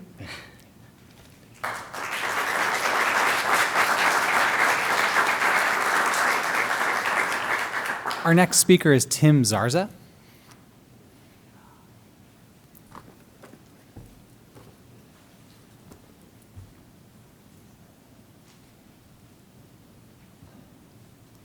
Good evening, Honorable Mayor, members of the City Council, and Parks and Recreation Commissioners. Thank you for the opportunity to speak today. I am Tim Zarza, a resident of Escondido. I respectfully oppose any blanket ban on one-wheeled personal motor vehicles, like what Natalie just mentioned, known as one-wheels or electrically motorized boards in our public spaces, parks, sidewalks, and trails. California law already addresses these devices thoughtfully under Assembly Bill 604, enacted in 2015. Electrically motorized boards under 1,000 watts and 20 miles per hour are classified separately and permitted wherever bicycles are allowed. This legislation promotes clean, green personal mobility. Nearby San Diego conducted a formal policy review in late 2023. After consulting the city attorney, San Diego Parks and Recreation confirmed in January 2024 that one-wheels are allowed on all open space trails. A prohibition here would create unnecessary inconsistencies within our county. These vehicles are quiet and low impact. Their electric motors produce virtually no noise, preserving the peace of our neighborhoods and natural areas. Equipped with wide, low-pressure tires, they compact trails surfaces rather than erode them, often proving beneficial on soft thawing ground, as noted by trail managers at dedicated systems. They are safe when used responsibly and serve as a practical tool. Riders wear helmets as required by state law, maintain appropriate speeds, and yield to pedestrians. Risks are comparable to mountain biking or other trail activities and are best managed through education, not prohibition. These devices support commuting, recreation, physical fitness, and reduced automobile use. Importantly, they offer real utility for public land management. Their strong torque excels on hills and varied terrain. The standing platform frees the rider's hands to carry tools, radios, or collected debris, ideal for trail maintenance and patrol. Compared to equine options, they are cheaper to operate, no feed, veterinary care, or stabling costs, with only minimal electricity for charging.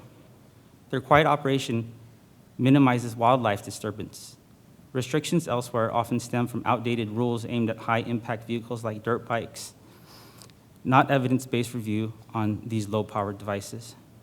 Where jurisdictions have examined the facts, as in San Diego, responsible use is permitted with sensible rules. I urge you reject the ban. Targeted regulations such as speed limits, helmet enforcement, and yield protocols can address concerns while aligning with state law and regional practice. This balanced approach supports safety, environmental stewardship, public health, and efficient park management. Thank you for your time and consideration. I'm happy to answer questions or provide additional information. Thank you.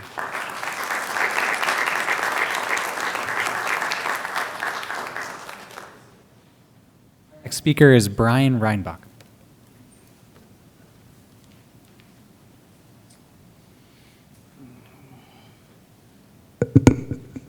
All right, thank you. Good evening, Mayor and City Council members. My name is Brian Reinbach. I'm a homeowner and resident of Escondido for over 10 years. And I've been a mountain biker for off and on for over 30 years. Most recently, I ride a Class 1 electric mountain bike and ride daily ranch multiple times a week. And I believe a number of the things that I was going to discuss have already been addressed. One more I would actually ask to be considered is to revise the parking restrictions as well. And then please make specific laws, regulations in regards to the e-motos and unclassified electric bikes, and reconsider any that pertain to Class 1 bikes, especially on mountain bike trails. Thank you very much. Thank you. Our next speaker is Tracy Reed.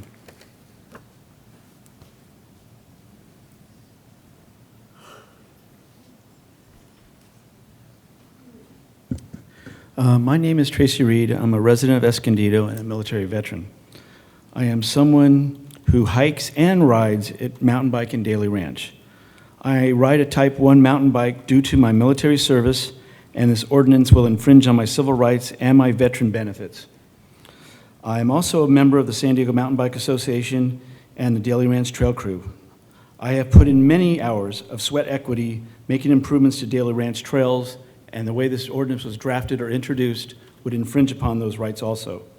I ask that you exclude Daly Ranch from this ordinance, and that the use of e-bikes in an urban environment is very different than in a natural environment.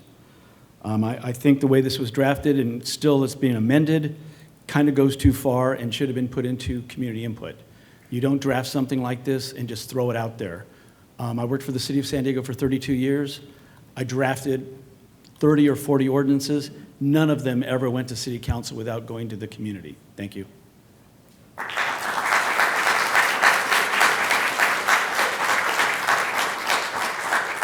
Our next speaker is Kyle Felsman.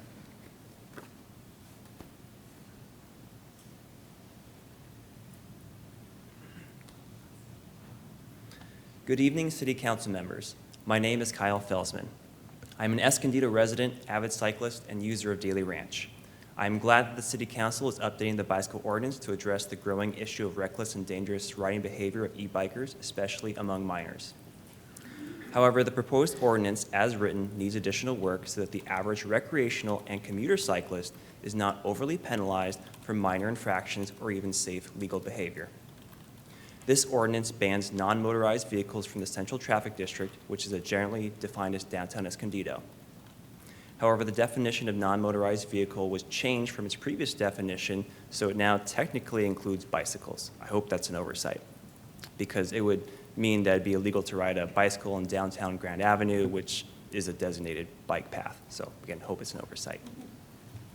This ordinance also grants park rangers and the police the ability to seize bicycles both on the trails and on the road. Section 59B, Item 1, makes it legal to immediately seize, without prior citations or warnings, bicycles that operate recklessly. I agree with this. However, Section 59B, Item 2 also allows immediate seizure when failing to operate without due regard, which is specifically defined in Section 5.4b. This is an extreme measure. Many of the examples in this section are either unrelated to safety, minor infractions, or even safe legal riding behavior. Section 5.4b, Item 1, is so broad that violating any Escondido Municipal Code, any California Vehicle Code, or any law, that's the actual wording, can result in bicycle seizure.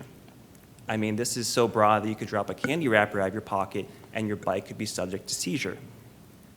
Section 5.4b, Item 4, not obeying posted signs or traffic control signals could mean that stopping 5 feet in front of the limit line at a stoplight to become more visible to traffic in the effort of safety can result in immediate seizure.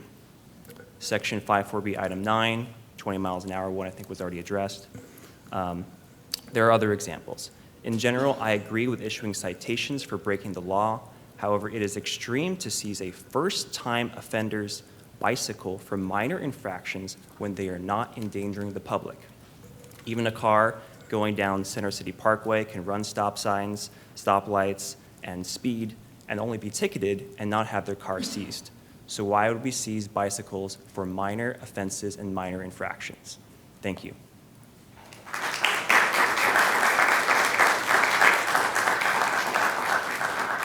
Okay, your next speaker is Peter Holbert.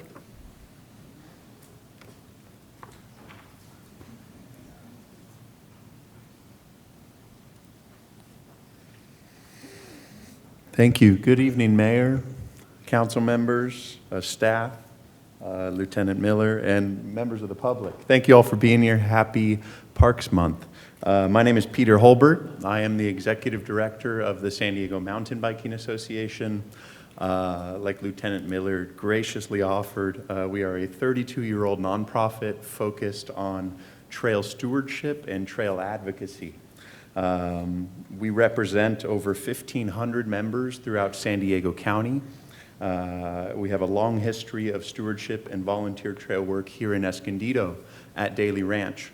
These folks in the blue shirts behind me are part of our Daily Ranch Trail crew. They'll share more stats about that with you when they speak. But we're proud of the work we do here, and we represent a lot of riders in Escondido. I'd like to thank Mayor White and Lieutenant Miller for engaging members of the public over the past week when this first came on our radar. We appreciate your willingness to listen, to discuss concerns, and to take additional time to consider public input. I want to be very clear, SDMBA supports the goals of this ordinance. We support stronger enforcement against illegal electric motorcycles and mobility devices and other unclassified electric vehicles. We support clear regulations for e-bike use in Escondido on streets and trails. We support safe and responsible recreation, and we support allowing Class 1 e-bikes on trails while restricting the higher speed Class 3 and other devices where appropriate. Our core issues are not about the goals of this ordinance. Our concerns are about several provisions that are either difficult to understand, difficult to enforce, and unlikely to improve safety. Some of them have already been heard and amended, which we're grateful for. We hope to continue to work with the city. Specifically, it was the ban on wheelies, the blanket 20-mile-per-hour speed limit, and the 50-foot trail dismount requirement, all kind of arbitrary, unenforceable, and not necessarily getting to the core of the issue. There's one issue that's generated significant confusion over the past week or so, which is whether Class 1 e-bikes will remain legal on trails. I take it I've understood there's some confusion among the city staff as well. Our reading of the ordinance is that the ordinance allows Class 1 e-bikes on trails. And I think that is the intention. We encourage council and staff to make clear tonight, which I think they have already, and ensure that that language is clear in the ordinance, because it did cause some confusion among our community and in the public. Tonight, our ask is simple. You've already heard some of our concerns. We hope to continue to work with the city as we improve this ordinance so we can deliver something strong and enforceable for the city of Escondido. We also hope that you work with the San Diego Bicycle Coalition, which really addresses concerns as it affects paved roads in the street. And your time has expired. Thank you so much.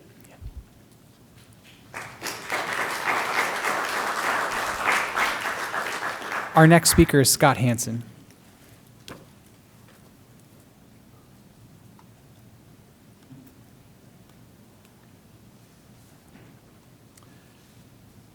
Good evening, Mayor, City Council members. My name is Scott Hansen, and I represent the Daily Ranch Trail Crew. We are a dedicated team of 35 proud City of Escondido volunteers, established in 2022. This year alone, our crew has donated over 400 hours of hard volunteer labor, and we've successfully maintained over 5 miles of trail at Daily Ranch. Several of our Daily Ranch Trail Crew members have joined me tonight in support of these comments. In respect for your time, they've requested me to speak on their behalf. We want to make it absolutely clear our team completely supports improving safety within Escondido. Safety on our city streets, community spaces is a priority we all share. However, we're here tonight to speak in opposition to the ordinance that we've been discussing as it's currently written. The broad sweeping language of the ordinance severely impacts both on-road transportation and outdoor recreation. We commend city staff for listening to these comments over the last week and making some amendments already. We really appreciate that collaborative dialogue that we've had. However, I think there's still room for improvement in this. It's not all the way to the finish line. We do not want to just say no. We want to help you get this right.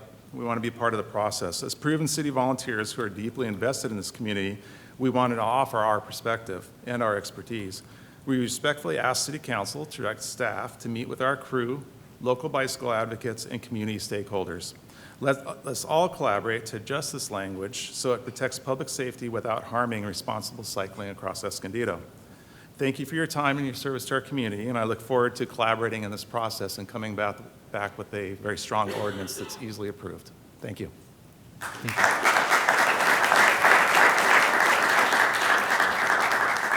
Our next speaker is Marianne DeJacque.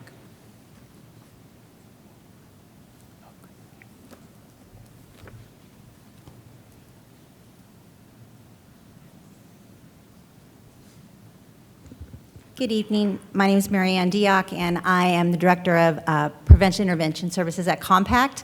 And I'm just here to show Compact's support of this ordinance.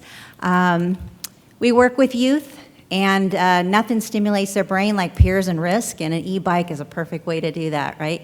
And so they do a lot of really not so smart things sometimes when they're with their peers in a risky situation. So the more opportunity there is to give them guidance, an opportunity for education for themselves and their parents, opportunity for intervention is really important. I've seen some pretty dangerous stuff. I'm sure everybody has, just walking around on my lunch here in Escondido of kids riding on these e-bikes. It's scary. I don't think their parents realize what's happening. So we've already had some kids come through with some referred by the police, really scary situations that they were lucky that no one got hurt. So the more opportunity we have for intervention, I think the better. We think the better. And also we'll incorporate all of this into our bike rodeos that we do with the police department and our safe walks to school and our education with our parents. And so I think it is all a good thing. So thank you. Thank you. Is there anyone else who wishes to speak on this item? Yeah, come forward. I want to make sure there's, yeah, you. Yes.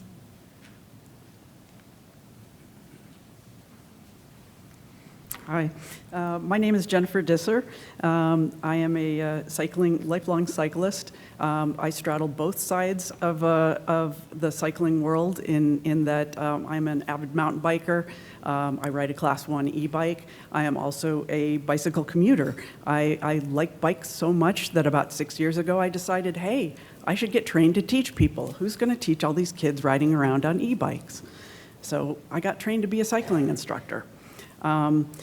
I'd like to make the observation that I have taught on bike cycling instruction to teenagers in the cities of San Marcos, Vista, Carlsbad, Oceanside, Encinitas, La Mesa, San Diego, Solana Beach. So far, just me personally. I contract through the Bicycle Coalition. I also have my own company, and I'm not aware of any instruction that has been made available for teenagers in the city of Escondido. So I'd also like to offer an observation that the city of Encinitas has done. They offer regular city cycling classes on a regular basis, monthly. 20 kids max, they fill up. I think it's, as a parent of kids that are in their early 20s and a lifelong cyclist who took some of the cycling instruction when I was 16 years old, I think that's a good way to go about it. The online stuff is a good idea. It's a good way to kind of touch the surface. The 3-hour city cycling class that the Bicycle Coalition offers is scratching the surface. But me as a parent, I would feel most comfortable with my kid having a 9-hour class with tests, written tests, riding tests, before I turn them loose on an e-bike. But that's me as a parent. And so I'll just kind of offer that. Teach them, please. Thank you. Was it Jason? Yeah.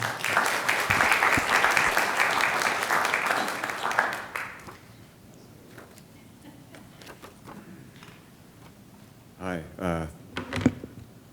First time here. Thank you for having me. My name is Jason. I am now a proud homeowner here in Escondido, California.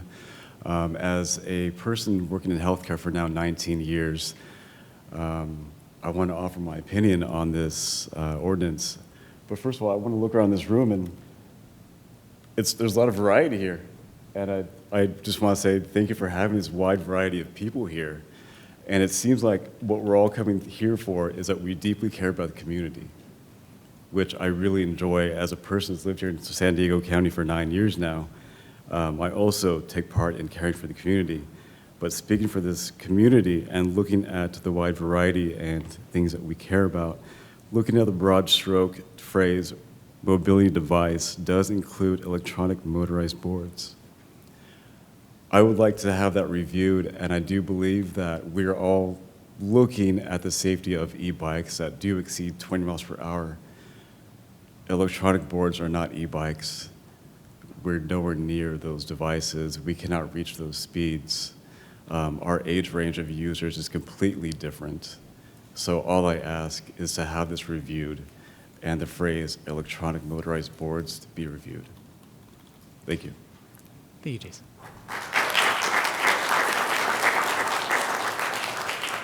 Mr. Mayor, seeing that, did anyone else want to speak? I just want to make sure. Okay, perfect. No more public comments. Thank you. All right. Thank you, everybody. Thank you for the presentation, and thank all of you for showing up and for your time last night trying to sort some of this out. I was also able to speak with Ian Hembry of the San Diego Bike Coalition, and you both had a lot of the same suggestions, and it looks like you've already made a lot of the amendments that they have requested. I have a few more that I want to talk through, and we'll just start with the one-wheel boards, and specifically the section 5, where am I at here? 5.5 E and F. So Class 1 electric bicycles permitted. Class 1 electric bicycles are permitted on marked trails provided they are operated with due regard and follow all applicable laws, including the provisions of this chapter.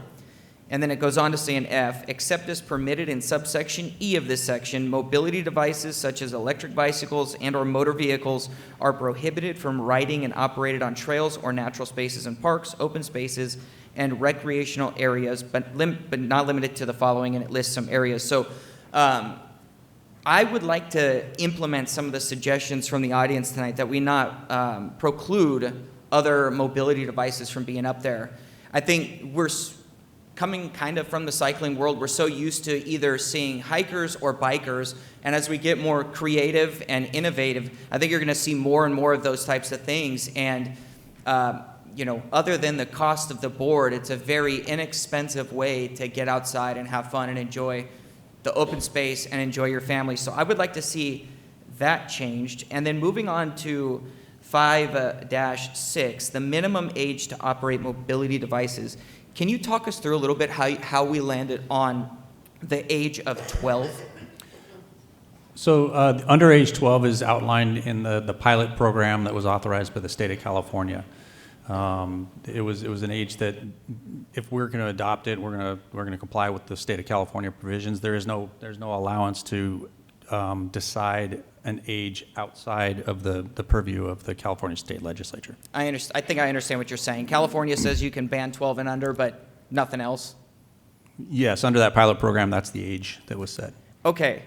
I would like to propose a different idea. I had several families reach out to me with young children who do ride in particular, Class 1 e-bike to and from school. In particular, families with multiple children going to multiple schools, making it nearly impossible to drop everybody off on time.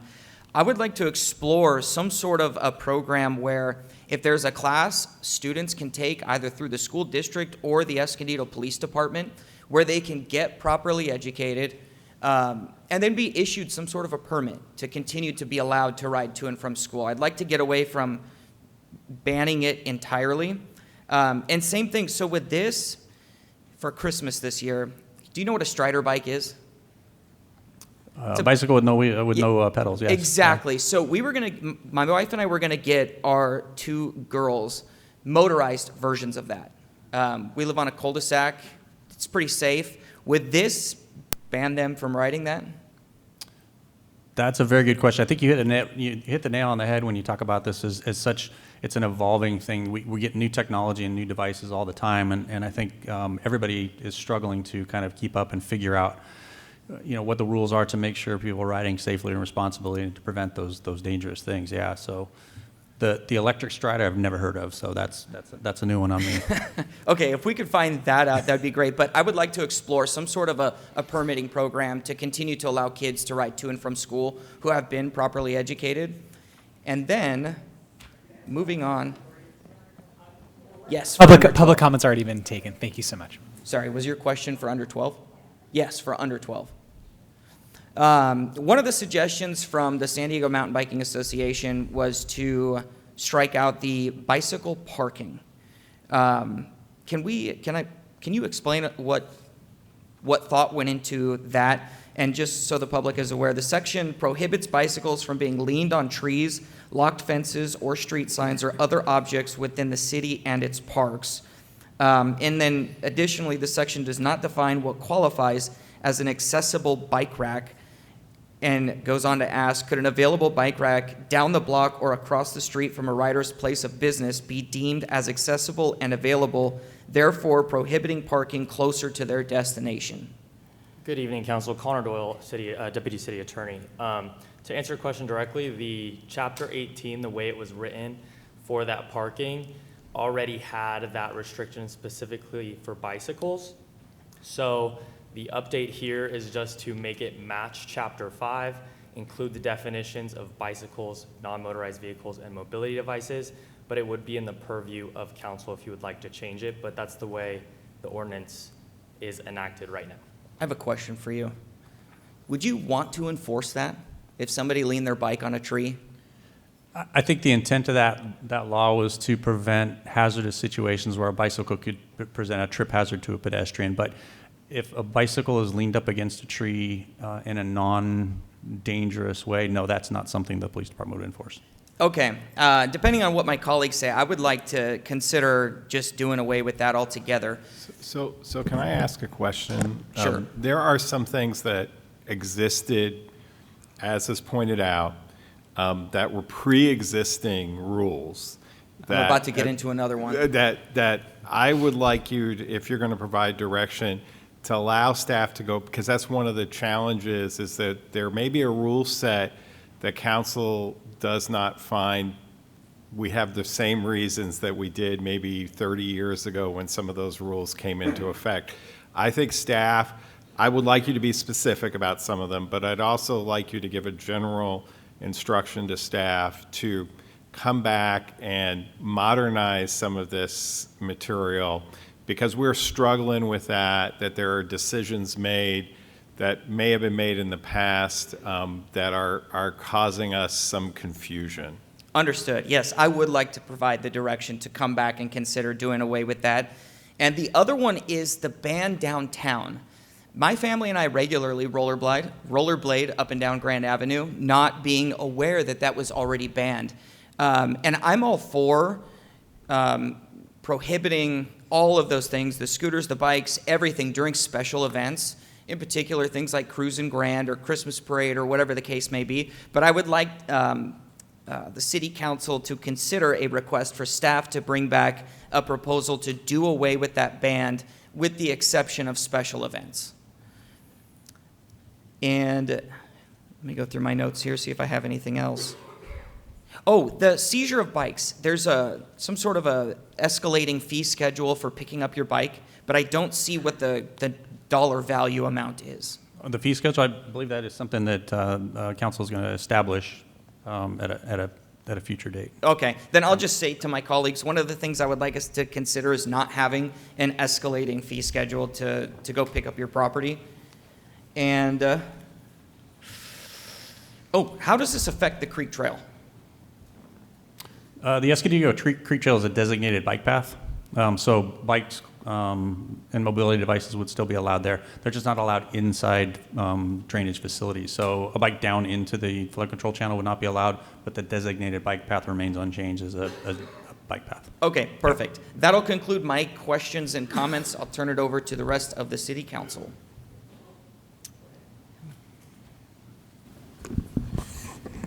Thank you for the presentation. Thank you to everybody who spoke. I know I've been reading all your comments. I know that the mayor has, as he mentioned, he's been reading them as well.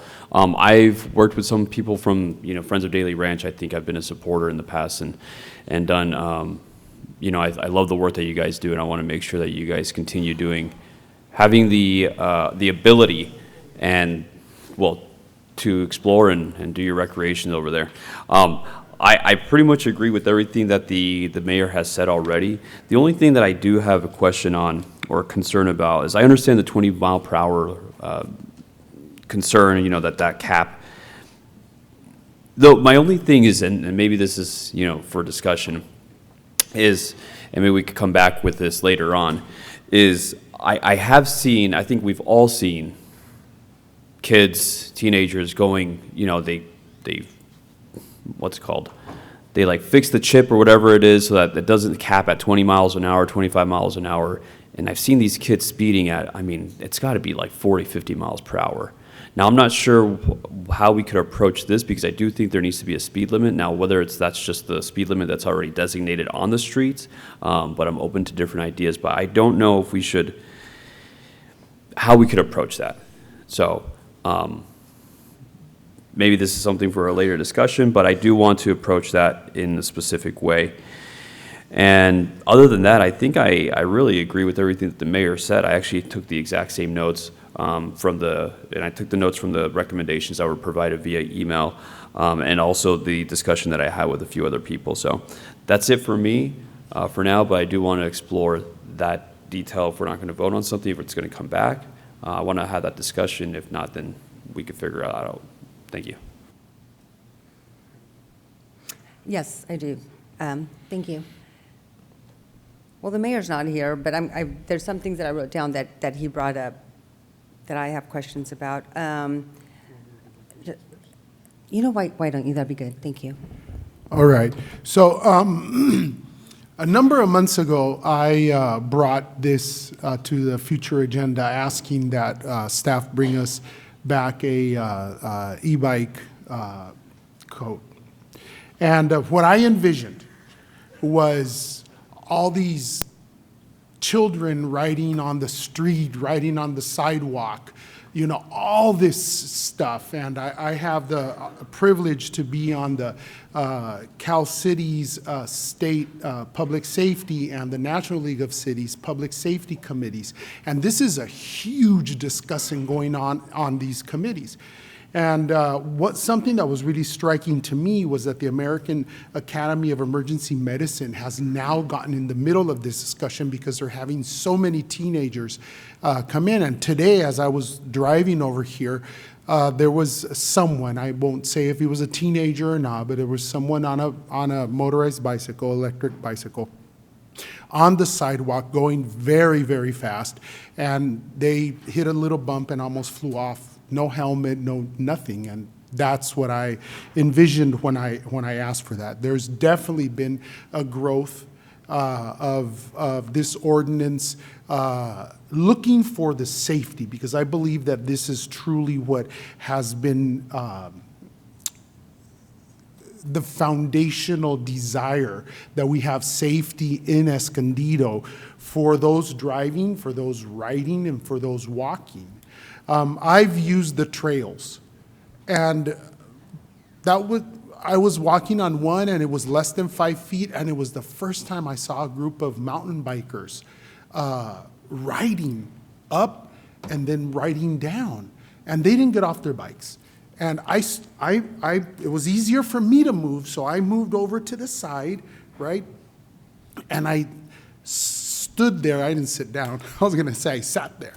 But I stood there in awe, seeing how you worked over the big rocks and stuff, right? And I didn't feel that danger at all right? When the one wheel that was mentioned, I have friends that ride those, but I imagine when you said 20 miles an hour, one wheel, well, there's some one wheels that people can sit down on that go. I've been driving 30 miles, 35 miles an hour, and they go way faster than me, but it's not on a board. When it was finally set aboard, I said, oh, okay, you're talking about the ones with the boards. Soft wheel, things like that. Yeah, I think those would probably be pretty cool I haven't seen those on any of the trails. I'm glad a lot of the concerns have been addressed. But I think there's additional concerns that already been mentioned. I was wondering about the Assembly Bill and its application to our Muni Code here. I would like some additional information on that. The question on if this includes bicycles, I'm taking that pedaling bikes, right? So I'd like an answer regarding that. If we're going to send back to staff this to request all those changes, that would definitely be something that I would like to look at. So overall, I think that this is something that is looking for the safety of our community for everyone. Oh, I would like, and it's been mentioned already, I think we should have that the educational component shouldn't just be reactionary. Somebody should have the opportunity to be able to go through the training, and that might, I don't know what the language would be, dismiss the citation, whatever language has been chosen for that. But also I think that we should have education before and authorize some to be able to use it. When I got my motorcycle endorsement for my driver's license, I decided to take the state authorized class. That was one of the best things that I could have done. And that was before I passed it, other than the written test. I had to take it, and it was so helpful for me. And I think that this could be so helpful if we did it before, particularly with 12-year-olds and younger that actually have a need and a reason to be able to ride to school. I remember when my oldest daughter got her driver's license at 16, we had to provide a letter so her siblings could ride with her in the car to go to school, right? So there were some rules there. I think some education, some rules would be very helpful. So most of everything has been already addressed. So I just wanted to bring those up.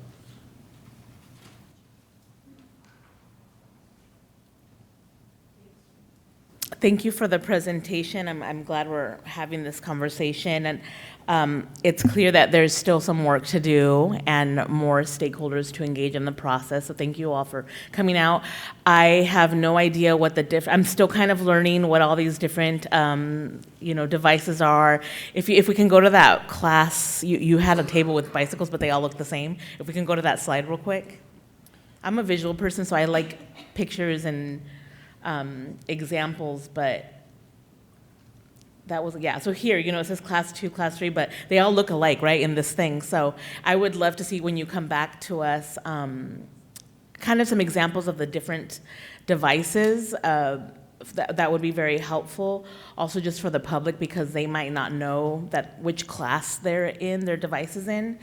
I do see that the two organizations that reach out were mentioned, the Bike Coalition, which has been doing work for a long time. And in Escondido, I was part of Bike Walk Escondido back in the day, and the coalition was a member of that, and Compact as well used to be the facilitator of that. And so we were having bike safety conversations back then. So thank you for your engagement on this. I see a lot of overlap in the recommendations, and I see additional things that have come up through your comments and through the discussions with my colleagues. So I definitely want to explore that.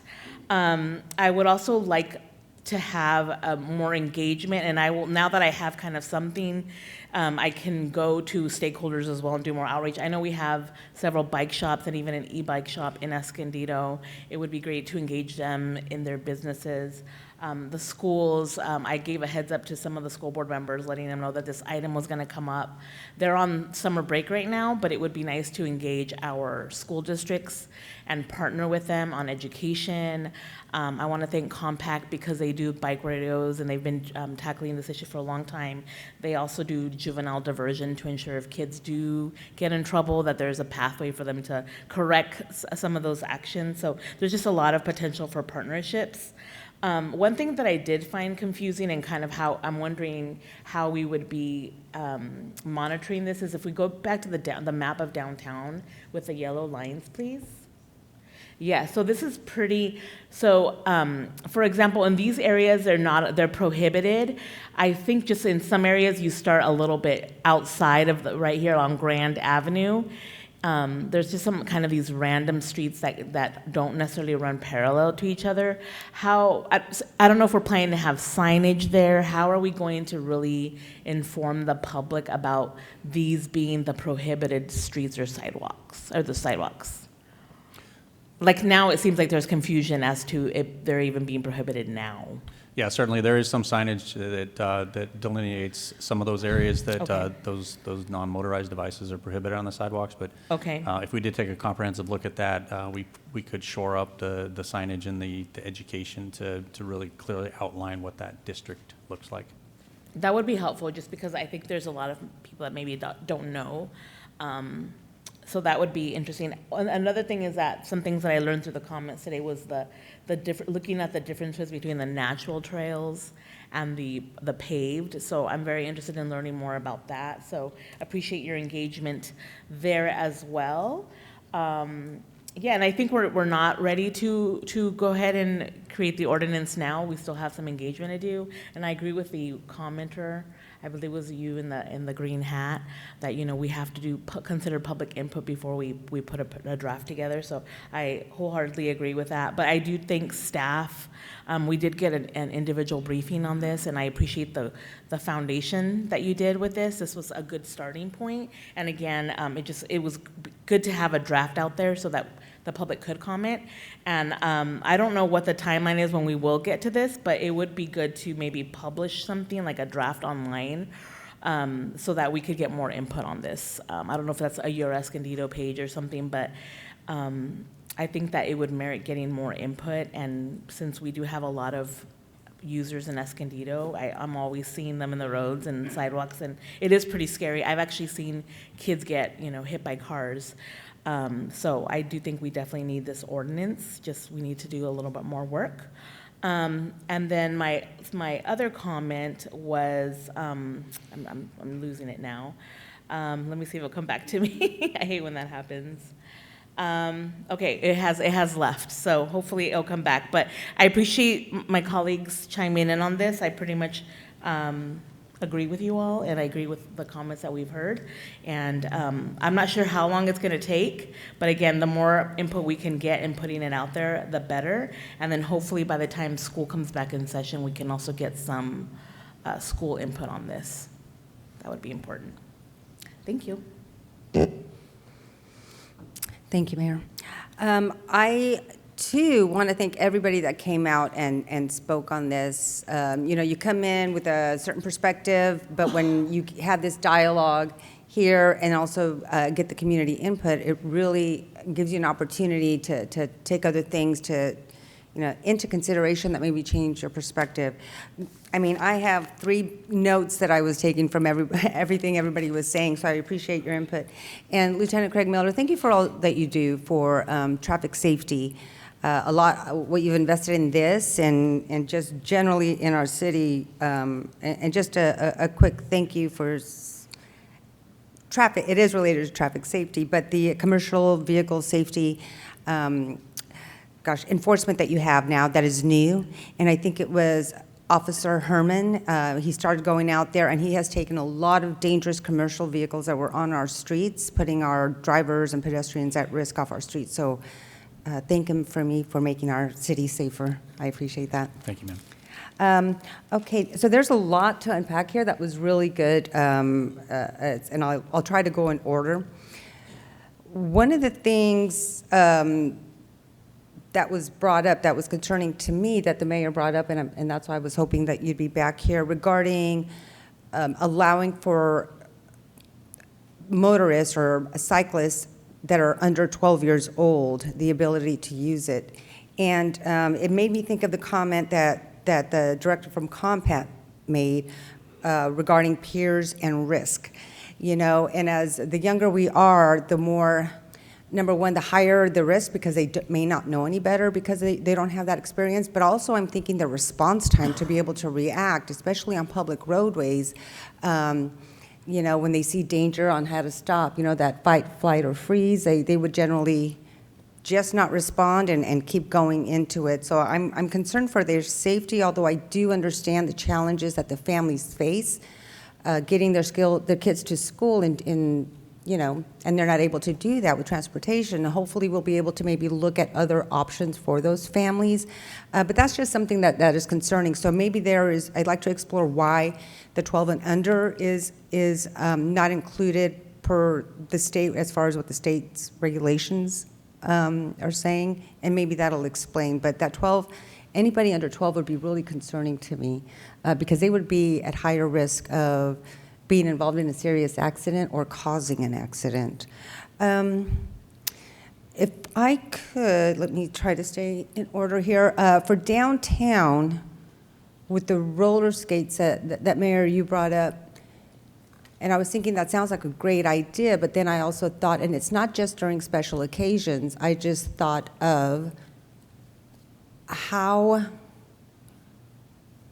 what it would look like and what it would expose as far as possibly somebody getting hurt if you have young kids or people that may not be able to navigate. If it's rollerblades, how do you brake on time? And then you can't control the flow or direction of pedestrian traffic there. So I'm wondering, number one, do you have an answer, Lieutenant, as to why there's an ordinance for that? And then also, you know, with roller skates and skateboards and scooters, I'm just concerned about that. Do you know why there was an ordinance put in place?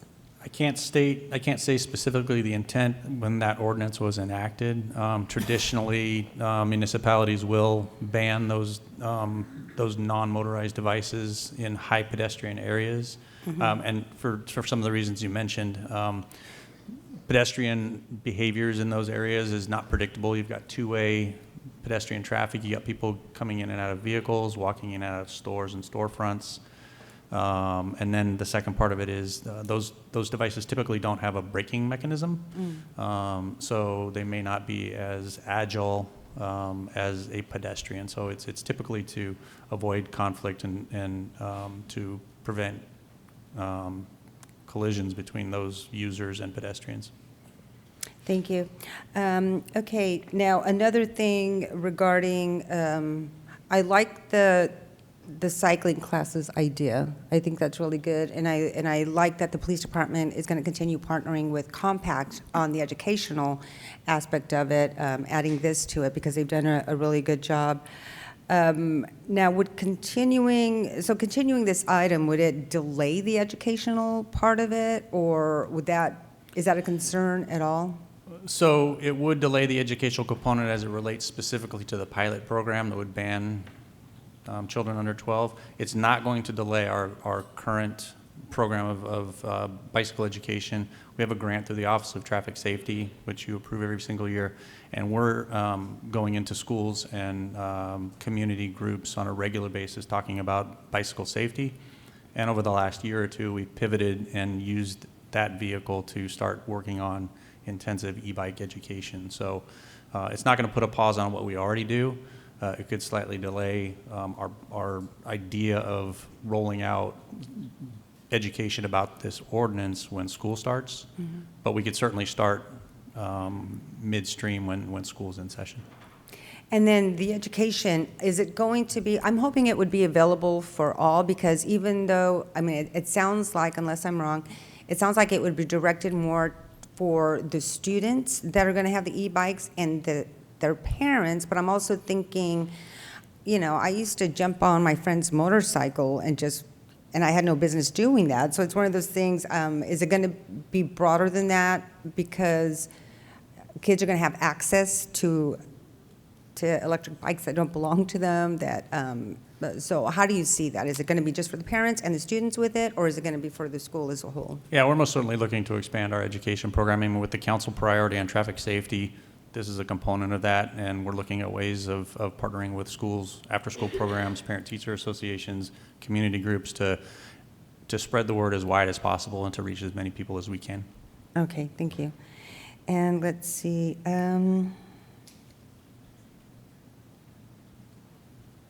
Now with the trails ordinance,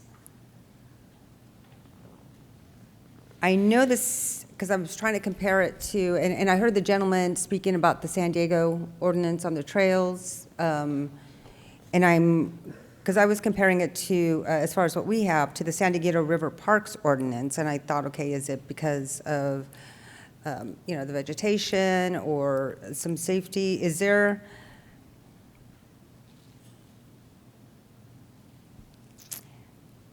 and I have to agree with my colleague, Consuelo Martinez, I need to become more familiar with the difference in the types of motorized, non-motorized that are used on the trails and such, because I think there's a lot of flexibility in it, but it's one thing that, you know, we would need to be very specific again, because then if we say, yes, it's open to this, would that open up a Pandora's box for anything goes, and then that will create a problem.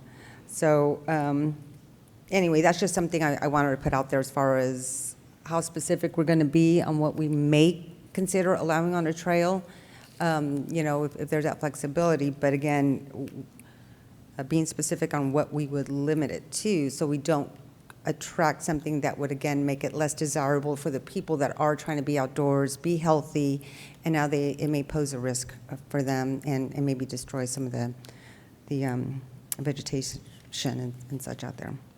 So that is all I have. But if you want to address the sidewalks or the skating, you may have some more, as far as my concerns about Grand Avenue and such.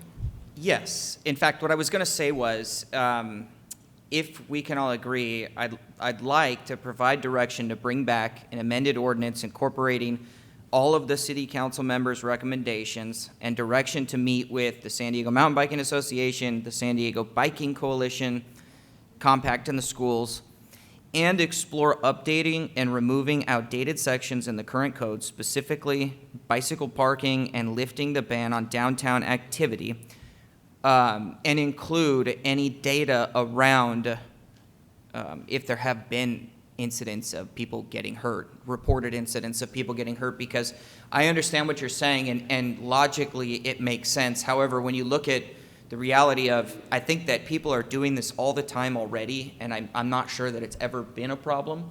That would be my argument against keeping the ban in place. But this direction would provide us an opportunity to have a more in-depth discussion on that before adoption. And if I could add to that, if I could make one more comment, unless you have... No, go ahead. Okay. And then on that, as far as the future that I see for Grant Avenue is not what we see now. And I'm obviously we all have the hope that's going to be packed, Little Italy, those types of things that you see in San Luis Obispo. So that's where I'm thinking about how that could be problematic and how do we rein it in to take that into consideration. Listen, I'm all for if there's tons of people outside, We'll yeah, put it won't be the- safe. I would love to get to that point. We'll put ups and downs in there somewhere if people want to escape. But yes, I agree. And then also, again, just as a reminder, as you said in the beginning, Lieutenant, you said it so well,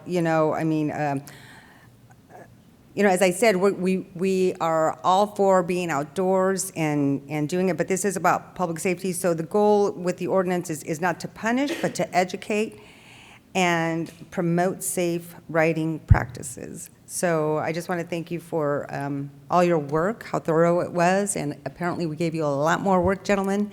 But I appreciate what you do, Connor, what you do. And thank you again to everybody that came out. Your input was very important and much appreciated.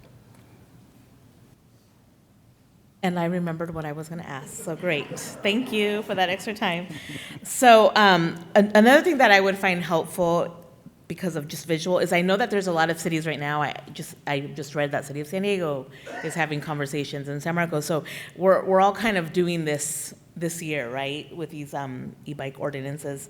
It would be nice to have, when you come back to us, just kind of like, hey, this is the cities that have ordinances, and if there's any outliers or distinct things about their ordinances from what we're presenting, it seems like we're pretty close. Like most of the ordinances from what I've been reading so far in the news seem like they're all very kind of similar. But if there's any differences, I'd love to know what those are, because maybe there was something that they thought about that we didn't think about, and someone hasn't spoken to us about that. So they've kind of done this. So let's also incorporate their learnings in our research and data, very important, so I appreciate that.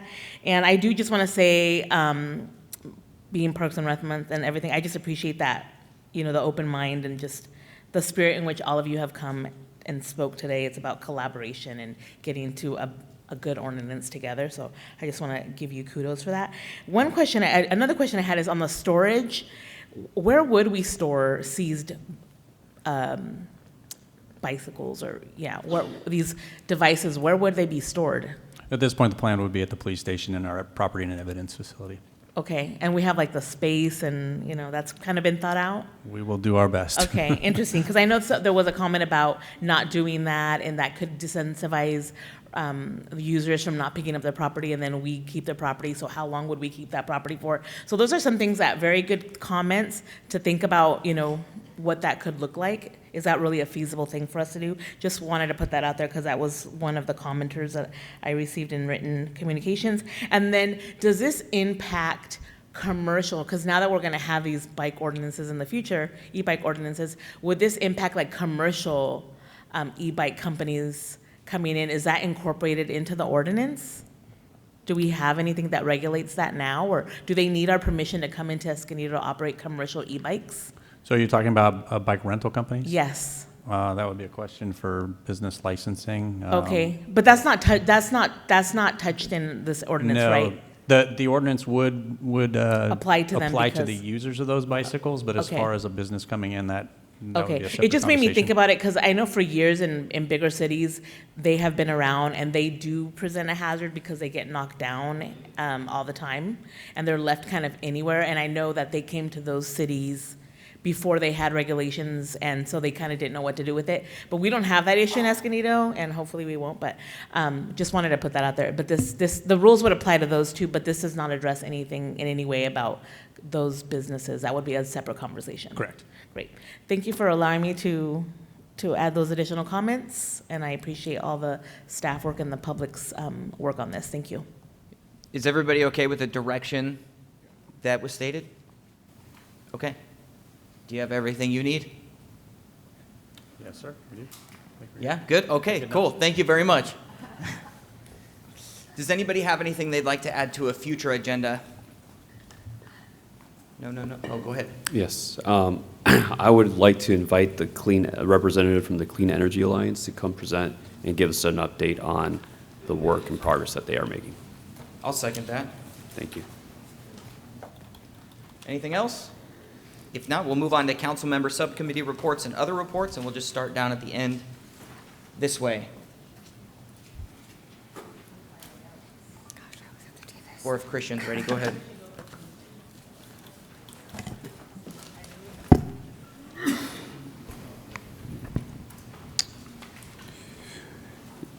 I'll keep this brief. We had the Clean Energy Alliance briefing today, earlier this week. The financials of the Clean Energy Alliance are very strong at this point. It's very promising. We are looking at also diversifying our resource allocation. So we have been exploring geothermal pretty highly, and we're also looking at different resources. One of the things I've been pushing for is hydrogen as well. But right now the focus is on geothermal. And there was a option to downgrade your level of clean energy. You could go to 50%, and right now it would be a little bit cheaper than if you were to switch over to SDG&E. So if you have any questions on that, feel free to email me. Other than that, as always, thank you to my community for the privilege of serving. Thank you. Okay, so I hope you all had a wonderful Father's Day weekend and Juneteenth weekend. This week I had an opportunity to tour, get a sneak peek of our library renovations and updates. So very excited for you all to see that. Save the date, August 1st will be the ribbon cutting for that. And you're just gonna love it. And so that means the mall library will be closing this week.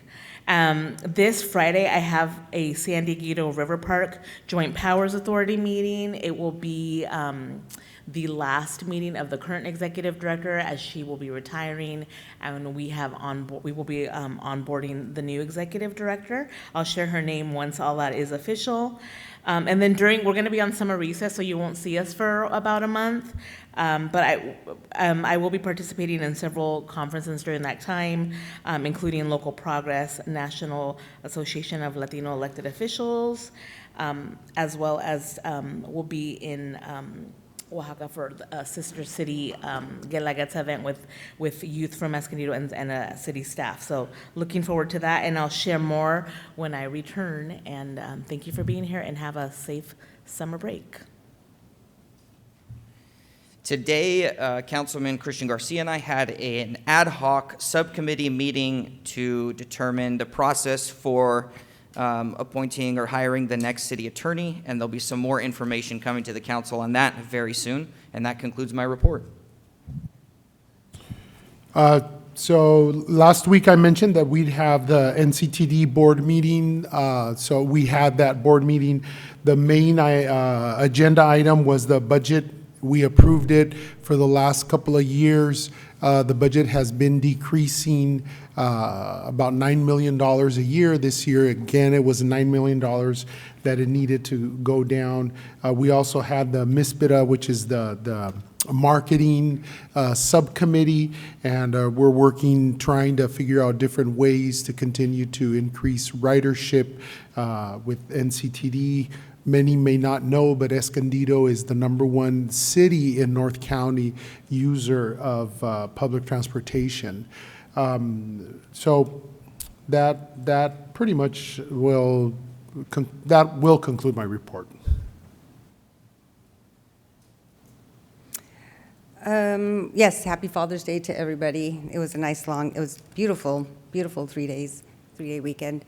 The only thing I have to report with the SANDAG is that although the fiscal year was finalized, we are now going to be getting the update on the regional plans. We're talking 5, 10, 15, 20 years. So I have requested to have us get a copy of that, and I did speak with the city manager about it, and just making sure that we are included in it as far as where the funding is going, the tax money you've been paying into that, to make sure that what we have requested as a city, what you have requested as a community, is something that they're focusing on. So I just want to let you know that we are looking out for you, making sure your money comes back to invest in the city that you've have called home, and that is it. I have nothing else to report. As we approach the 4th of July, the city is reminding the community that all fireworks are illegal in Escondido and throughout San Diego County. To protect public safety and reduce the risk of wildfire in Escondido, the City Council approved an ordinance that strengthens the enforcement efforts, including updated regulations that allow for fines up to $1,000 and will hold property owners and social hosts accountable for violations. In support of prevention, the Escondido Fire Department has launched its annual fireworks collection campaign, allowing residents to turn in fireworks safely at any Escondido fire station through July 5th. We also encourage the entire community to come out and celebrate the 250th anniversary of the founding of this country with a professional fireworks show at the California Center of the Arts, with community activities planned in Grape Day Park leading up to the show. Please follow the city's official social media channels for more information about the event and fire prevention tips. Thank you. All right, non-agenda public comment. Thank you, Mr. Mayor. Yes, we have a number of speakers on non-agenda. Thank you those for being patient through the process. Now we are going to move forward. We have about 23 speakers signed up for this item. Bonnie Seeley. Bonnie Seeley.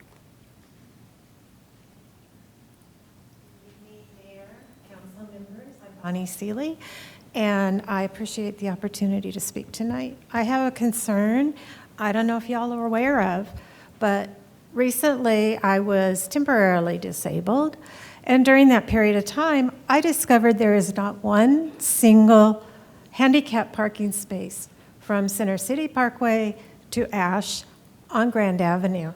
So when I had something I wanted to do downtown, I was hopeful that a parking space would open in front of a business, but that was never my experience. I had to park somewhere in the back or in off streets, walk down an alleyway, walk back, or not go to the business. And most of the time, that's what I did. I just didn't do it. So my concern is, fortunately, I'm good now, but what about people that are handicapped? There is not one single spot. So that's my concern. I don't know if you're aware of it, but I wanted to share that with you. Thank you, Ms. Seeley. I have a request for the city manager. I think this is the third or fourth person that has come forward with the same request. Can you get us an update on parking downtown with respect to handicap spots, please? Thank you. Thank you. Our next speaker is David Graves. Good evening, Mr. Mayor. Thank you for the opportunity to speak to you. I come to you about Kit Carson Park. I come to you most importantly, as a father. I have raised 3 children across the street from Kit Carson Park. They went to school there. They went to high school there. I come to you as a community member. I've coached football, basketball, field hockey, soccer, softball in Kit Carson Park.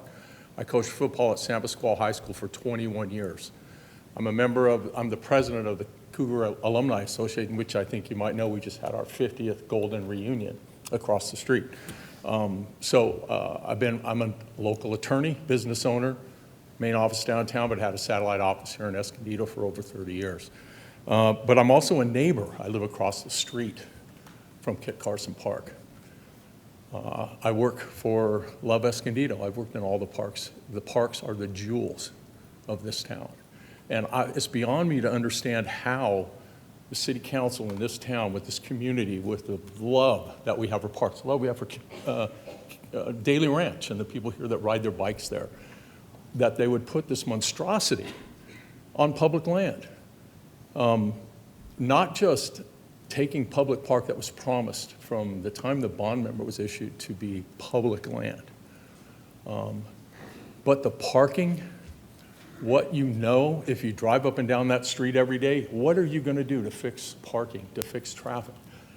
I've talked to, as a member of my church, a member of this community, and a member of an organization that has over 3,000 members, to hundreds of people about this project. Everyone's for a skating rink. Everyone's for the project. Substantially, no one is for it in Kit Carson Park. So I would challenge you to seriously reconsider that and reconsider the support. When you have a meeting to introduce it and you only have people you invited who are for it, that doesn't tell you the depth of the feeling in the community of how they feel about this. And I would also challenge you, you heard before that, I thought the fourth speaker did a great job of saying, do your job, which I challenge you to do. Do your job, look in to see and what this can really do and what the community really feels about it. But if you are confident that what you're doing is acting on behalf of your constituents, then put it to a vote. Put it to a vote. Let the public decide. Because, as your office will know, I've been in contact with them in the registrar to find out how many members we need to file a petition, because if you don't, that's what we're going to do. So either way, find out if we're wrong, if the community's for it, then you should do it. I'm not telling you not to.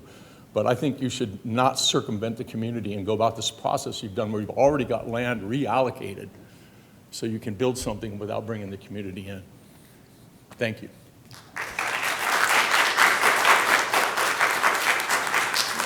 Our next speaker is Georgine Tomasi.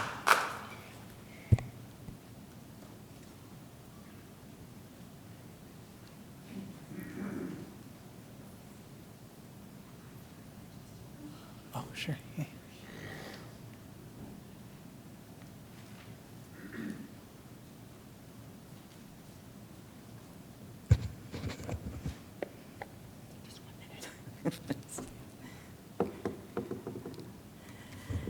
Okay. All right. Good evening, Mayor White and Deputy Mayor Garcia. I'm just addressing to you two this evening. You have failed the city and residents of Escondido multiple times.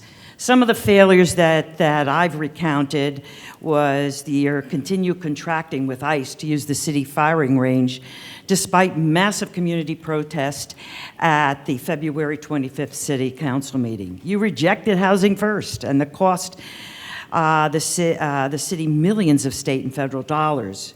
You voted to build luxury housing when tens of thousands of Escondido residents can't afford to buy a home.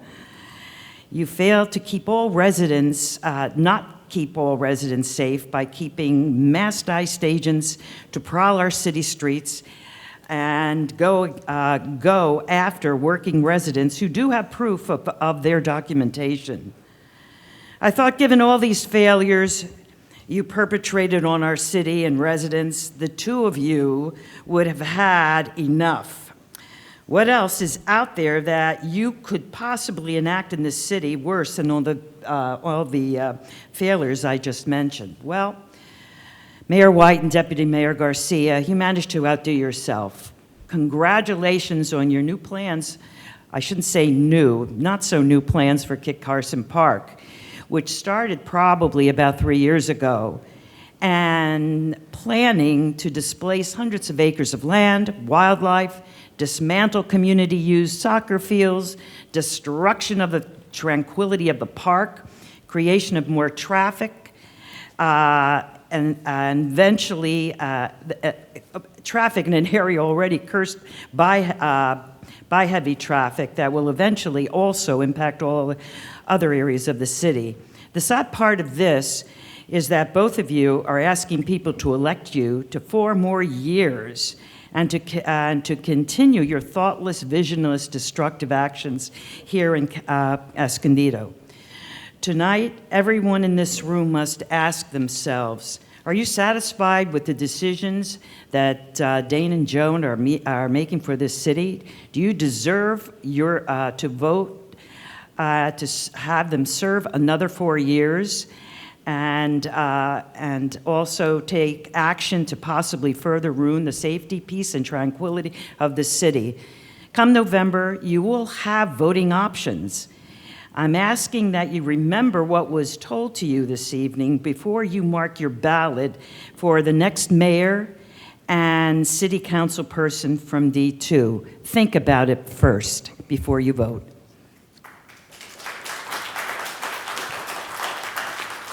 Our next speaker is Trina Studebaker. Trina? Okay. Our next speaker is Kay Guy.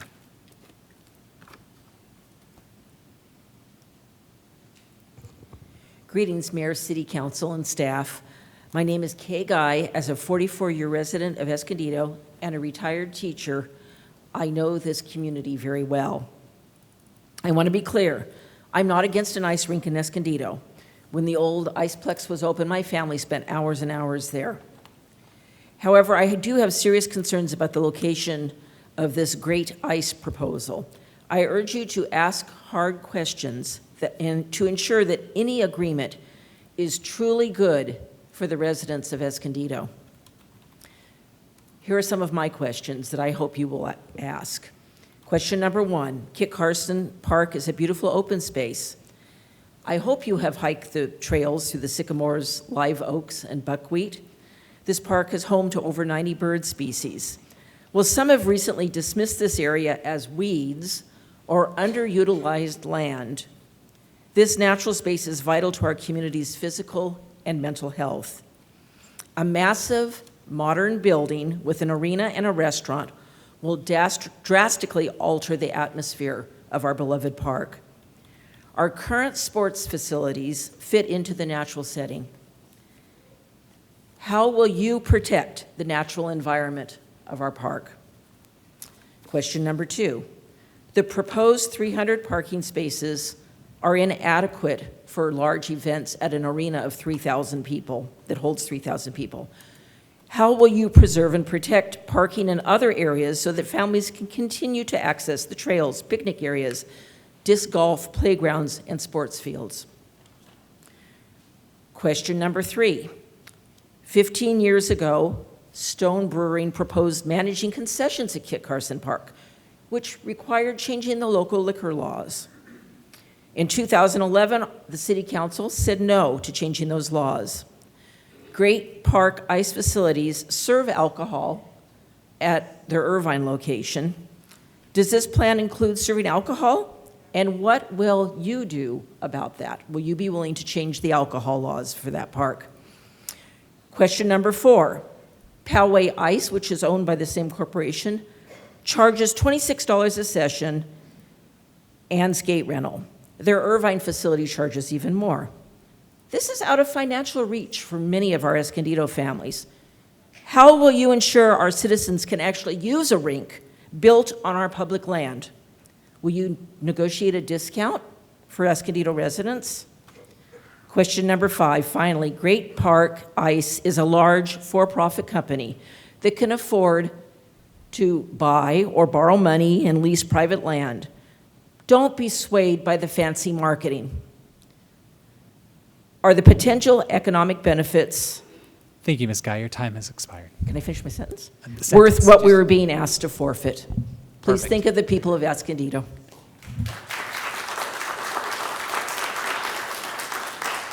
Our next speaker is Cindy Kratz. Cindy? Okay. Matt Roberts. Matt Roberts. All right, cool.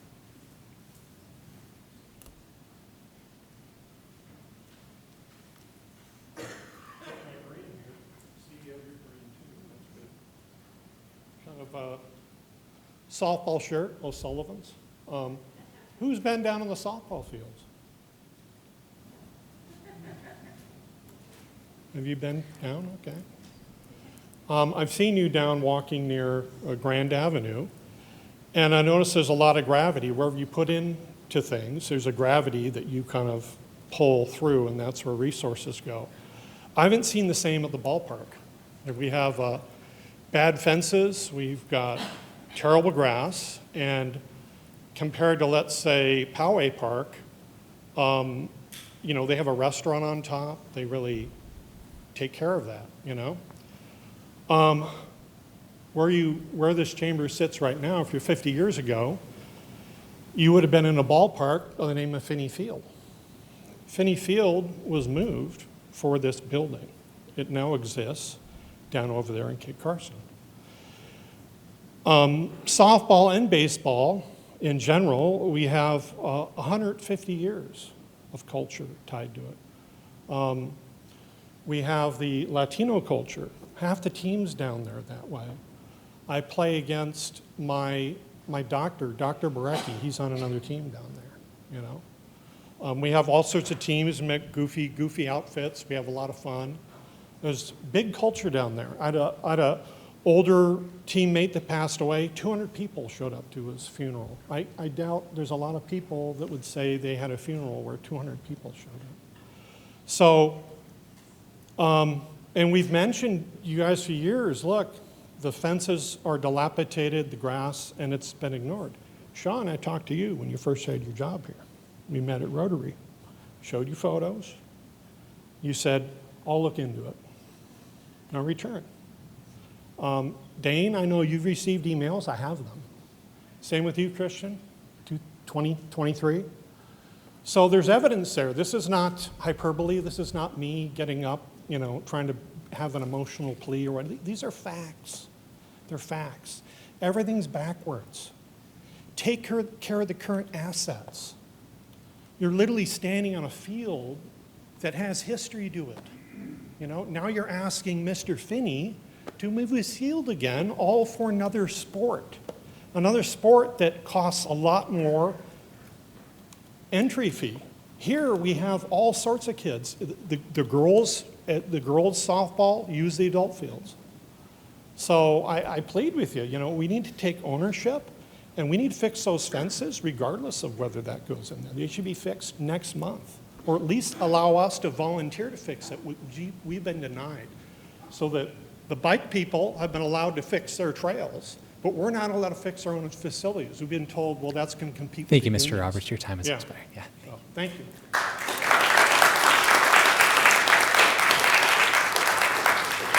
Our next speaker is Melissa Petrie. Melissa?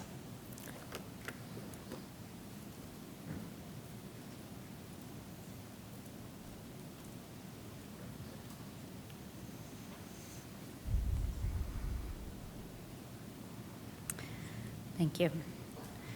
Good evening, Mayor White, council members, and city staff. Thank you for this opportunity to speak.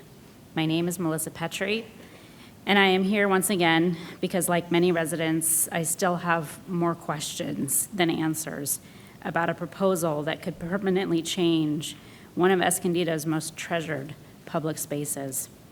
I want to be very clear. I'm not opposed to ice sports. I'm not opposed to economic development. And I am not opposed to creating new recreational opportunities for families in Escondido. What I oppose is committing public parkland to a 50-year development agreement before residents have received the transparency, analysis, and a meaningful voice that a decision of this magnitude deserves. Kit Carson Park is not just a piece of land. It is a place where people come to reconnect with nature, their families, their community, and their health. For many residents, including myself, it is a place of healing, recreation, and a refuge from an increasingly crowded city. It was created to preserve open space, recreation, and natural habitat for future generations. Today, it serves thousands of residents while supporting sensitive ecosystems and protected species that make it one of the most unique public spaces in Escondido. What concerns me most is the imbalance in this process. There has been urgency to advance the proposal, but far less urgency to provide information, independent review, additional community meetings, and meaningful public participation.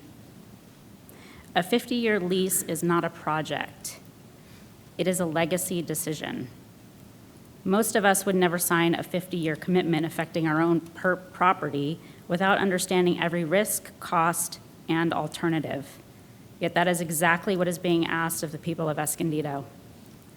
Before we commit public parkland for half a century, residents deserve traffic studies, environmental review, financial analysis, and a thorough evaluation of alternative locations. We should not sacrifice precious green space, existing recreational opportunities, neighborhood character, or long-term environmental resources for a short-term perceived gain. I ask you tonight to remember who Kit Carson belongs to. It belongs to the people of Escondido. Thank you. Your responsibility is not simply to approve opportunities, it is to protect the public assets entrusted to you and leave future generations a city that is better, not smaller than the one we have today. The residents standing before you are not asking you to stop progress. We are asking you to make Thank you, Ms. sure Petrie. that Your time has progress expired. is worthy of the place we call home. Thank you. Thank you.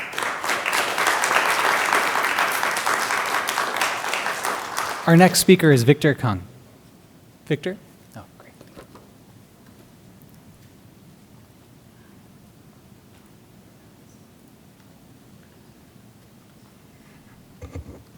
Good evening, Mayor, and good evening, City Council member.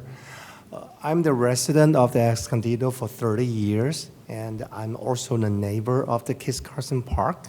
And my two children graduate from the AR Green and Bear Valley and Escondido High. And all of my family members use the Kit Carson Park a lot.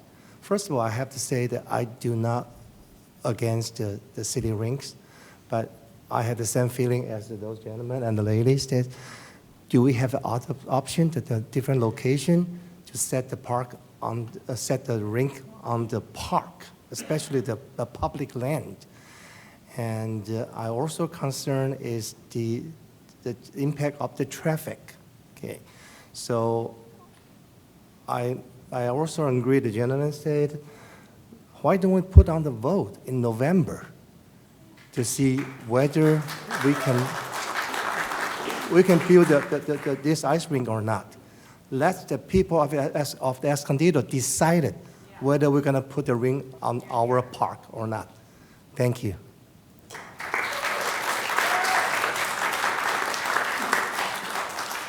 Our next speaker is Elias Velasquez.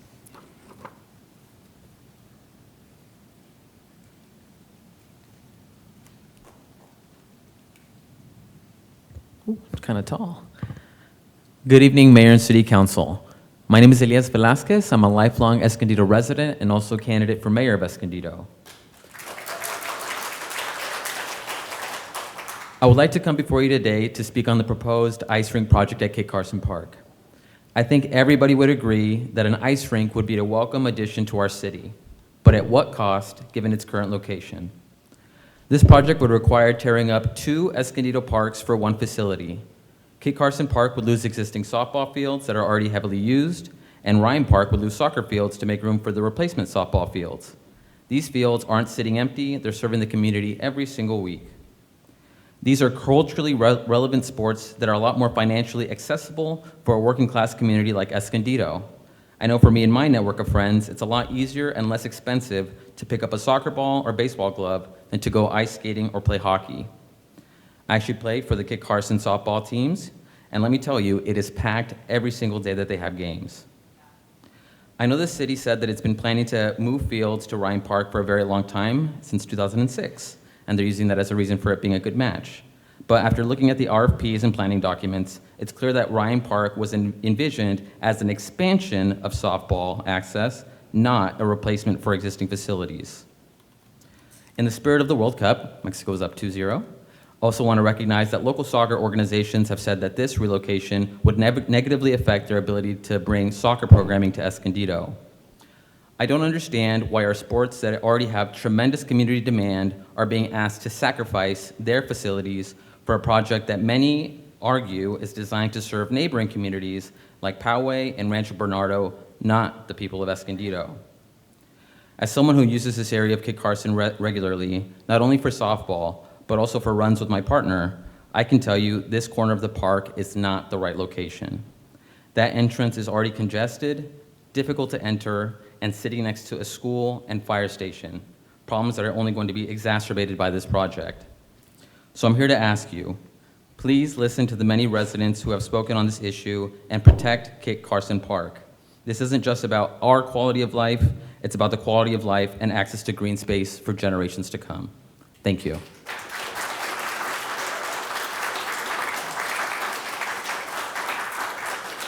Thank you, Mr. Velasquez. Our next speaker is Patricia Borschman.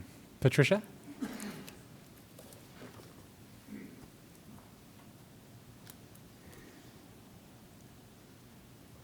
Good evening.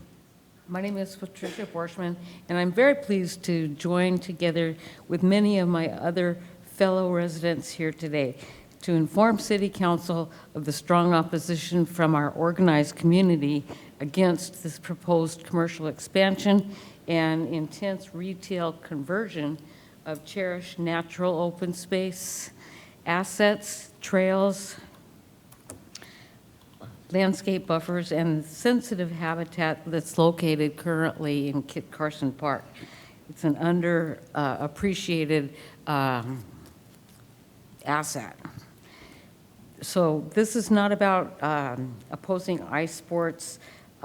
Instead, it's about protecting public parkland, ensuring a fair and transparent process of decision-making, and giving Escondido residents a meaningful voice.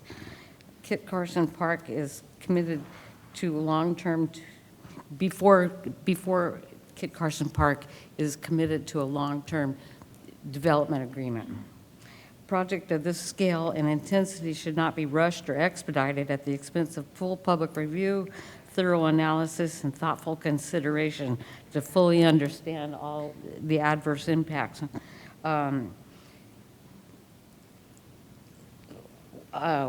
While we support expanding recreation and economic opportunity in Escondido at large, this proposal at Kit Carson Park is unacceptable because it's the wrong location. There are other alternative locations that could be suitably, that could more suitably accommodate the needs for an ice sports arena. Just thinking of the traffic impacts, the intensity of the lighting, the crowds of people that would be attracted here, it would have an extreme negative impact on the existing park. So we urge that you consider alternatives, but most of all, we urge that you abandon this proposal for Kit Carson Park, and immediately. Okay. Thank you. Thank you. Our next speaker is Stephen Heilman.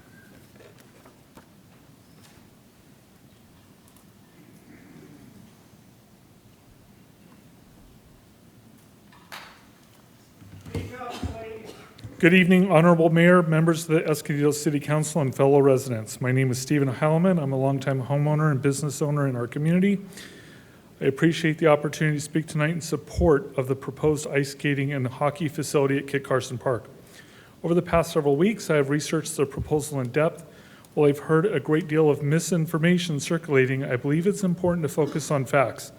As someone who has used Kit Carson Park, its hiking trails, picnic areas, and open spaces for nearly 20 years, I offer my perspective as both a frequent visitor and a committed community member. I will continue to watch this project closely and speak up for when I see anything that could harm our beloved park.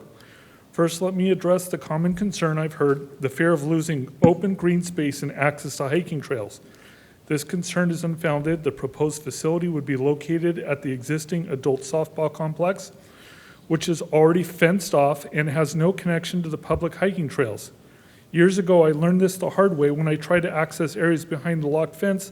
Those spaces simply aren't available for casual community use. And it's my understanding the softball fields are primarily reserved for organized league play, not general public access. Also, it's hard to consider green space to be areas that are artificially landscaped, watered, and fertilized. Beyond the location details, I want to speak about something deeper, the dreams of our youth. For more than 20 years, I've been a proud member of the Kiwanis Club of Escondido, which mission is serving the children of the world, one child and one community at a time. Our children deserve opportunities to pursue their dreams and reach their full potential. Many of us watched with pride as Team USA won gold in hockey against Canada, and California race figure skater captured gold during the recent Olympic Winter Games. I can picture young boys and girls in Escondido watching those moments, feeling inspired and telling their parents they want to try hockey or figure skating, only to hear, "We'd love to, but there's no place nearby to practice."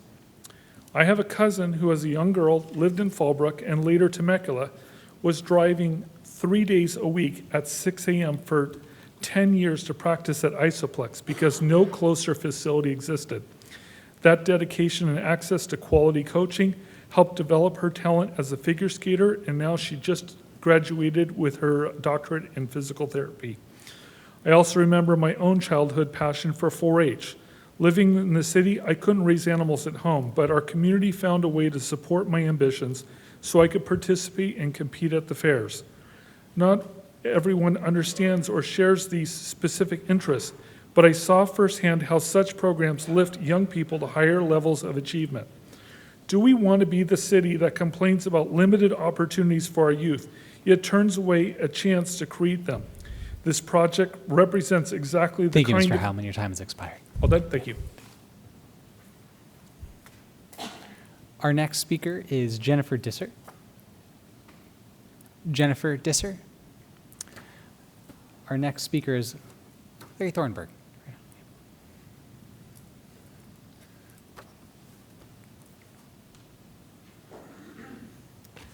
Good evening, Honorable Mayor and council members.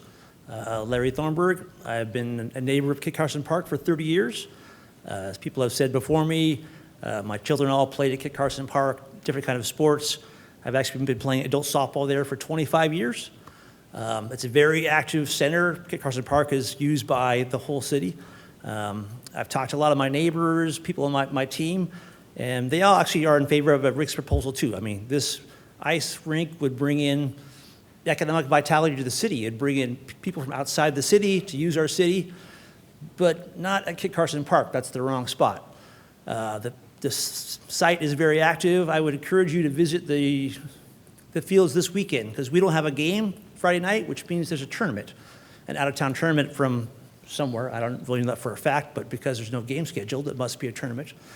And I think that fields are used well because of the same reason the rinks wants to be there. It's right next to the freeway. It's got good access. So I think if you do move it, the fields, you'd see less use of all the softball fields. So my point, like everyone else made, is it's the wrong location. I live right by the mall too. The mall is dying. I mean, you've been there. There's nothing. Every commercial center in the county is declining in use. So what cities need to do is strive to bring in economic revitalization to malls, like an Isoplex or some ice rink. That's the perfect location. We bring people from out of town. They don't want to go to Kit Carson Park. They want to go to the mall, and that helps to revitalize our mall. So I think this could be a home run for the mall, for Save the Park, revitalize the mall, and really bring in some economic revitalization to the city. I think it's pretty cool. One thing I noticed this morning on the way to work was the Sears sign is still in the building, and it's still in the marquee. So that side of the mall needs some help. I encourage council and the mayor to work with the different leaseholders at the mall to make something happen there. It'd be really a home run for the whole town, the city, if that could happen. Thank you.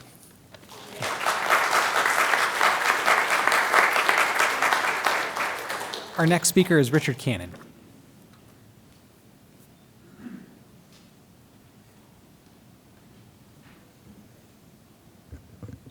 Hello, happy Wednesday. Dear City Council, my name is Richard Cannon.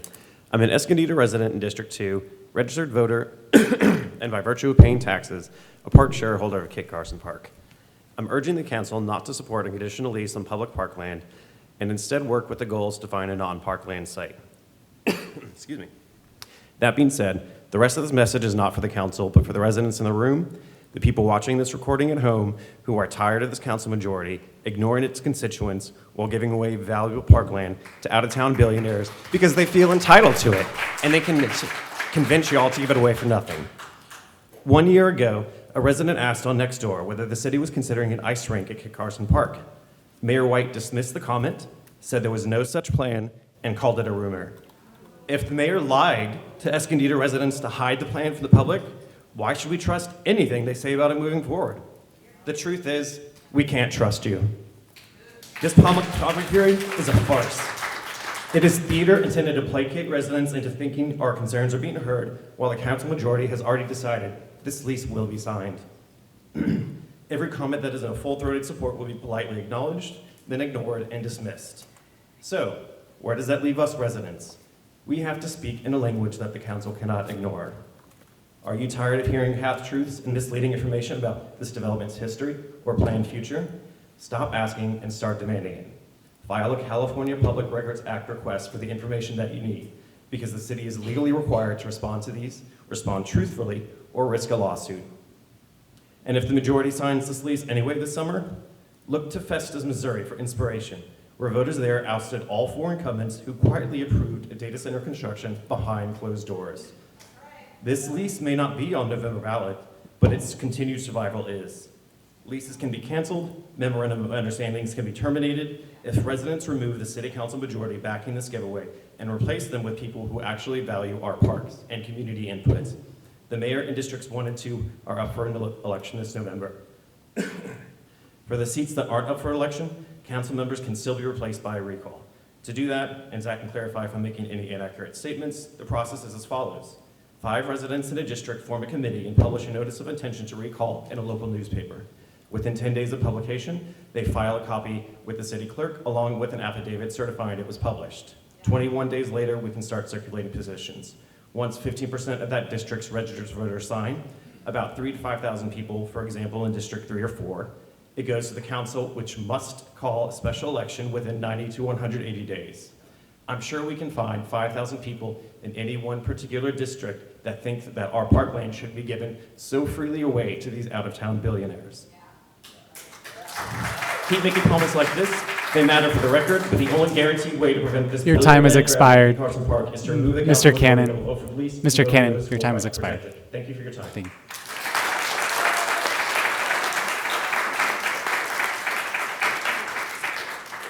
Our next speaker is Marilyn Carpenter. Marilyn, okay, great.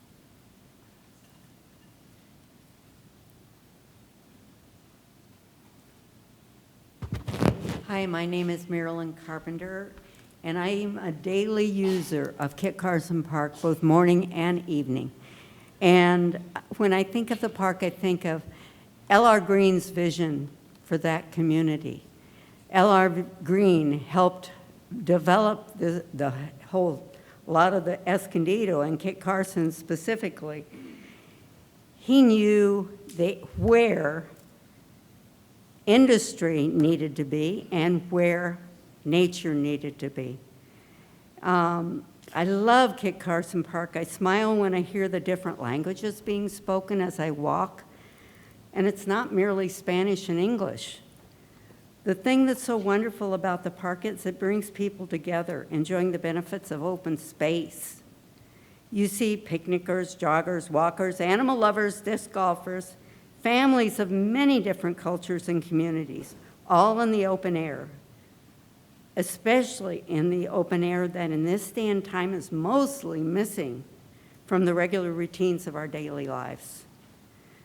People come to this park to get away from the daily pressures of life, to enjoy the peace of nature. L.R. Green in his history gave lots of buildings and entities, but he saw Kit Carson land as something else the community needed. Peace and nature. I think he would be truly disappointed in your proposal for the park. And it's very interesting because anybody I have talked to, there's no person that I've talked to that is against the ice rink for Escondido. We'd love it, but not in Kit Carson Park. We want open air. It doesn't fit in LR's vision for this park. I would hope you'd honor his legacy and everything he did for Escondido by voting against it. Please unite this community by finding another site. We'd all be with you for another site.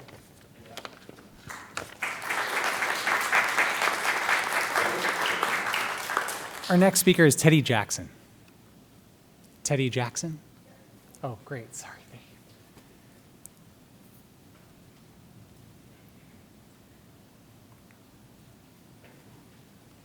Hi, everybody. Good evening, Mayor and council members. I'm here on behalf of Protect Rural Escondido, but a couple of people just brought up some things that made me want to stray course a little bit here. Public records request.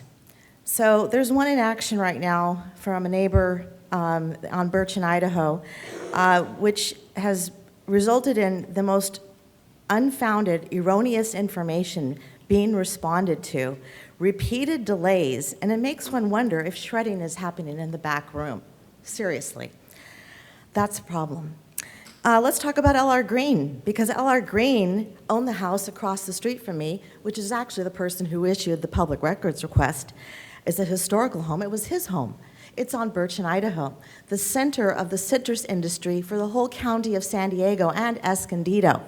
And this body is looking at trying to do annexation, a finger annexation that is illegal under the state code for LAFCO, that would upzone the current zoning 12 times. We want housing, bring it on, but bring something that's compatible with a rural community with large lot homes. There should not be cracker boxes, 350 of them on 27 acres. Absolutely insane. And this is being supported. Dane, we've talked, and I appreciate you wanting to have conditions, but this is continuing to be I'm hearing things that this is like a done deal. Heard it today at the chamber. So I'm asking you to slow down also on the Rinks MOU process, because public trust matters just as much as the outcome. It was unfathomable to label the park as surplus land. Unfortunately, this process has left residents feeling surprised, excluded, and unheard. Whether intended or not, that perception is damaging public confidence in our city's leadership. If this proposal truly has broad community support, then there should be nothing to fear from a more open process. Let the community fully evaluate alternative locations. Give the public an opportunity to vote or otherwise directly weigh in before committing irreplaceable public parkland to a long-term commercial use. Leadership is measured not only by the decisions you make, but by the trust you build while making them. Please restore that trust. Thank you.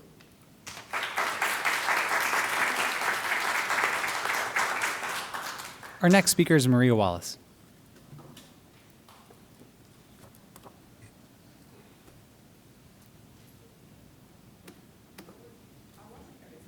Oh, okay. No problem if you don't want to. All right, yeah. Okay. Council members and mayor, public input, you guys have, public input is so important, so important. You guys had a wonderful discussion and the public got involved about this bike ordinance. Mayor, you say that last night you spoke with the bike association about this bike ordinance. Why you didn't or don't do the same thing with the ice rink? I think that would have been the right thing. Come on, guys. You can do that. We can have a good discussion. Come on, look for a different location. Thank you. Our next speaker is Mariana Brito.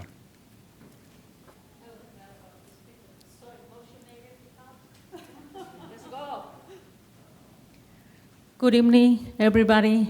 I'm so heartbroken about you guys. Every time I stand here, my stomach gets sick. I don't want to see your face. I don't want to see your face. Because you approved the most insane immigration permit right here in Escondido. And you say that you're a pastor. Can you pray every night? What you did? Can you pray every night? And everybody else of you here have been destroying the city. I can tell you about every single part in this city. I can tell you, I've been walking many years. Every single part you've been destroying the park. You know what's happening right now? You need to plant trees in this park. You need to restore this park. Because even if you go to Google right now, just go on Google 2010, how the park looks like. And how the park looks right now. You approved development houses in Dixon Lake. Many houses. What do you do with the park? Now you guys send people, park ranger, to spray Roundup.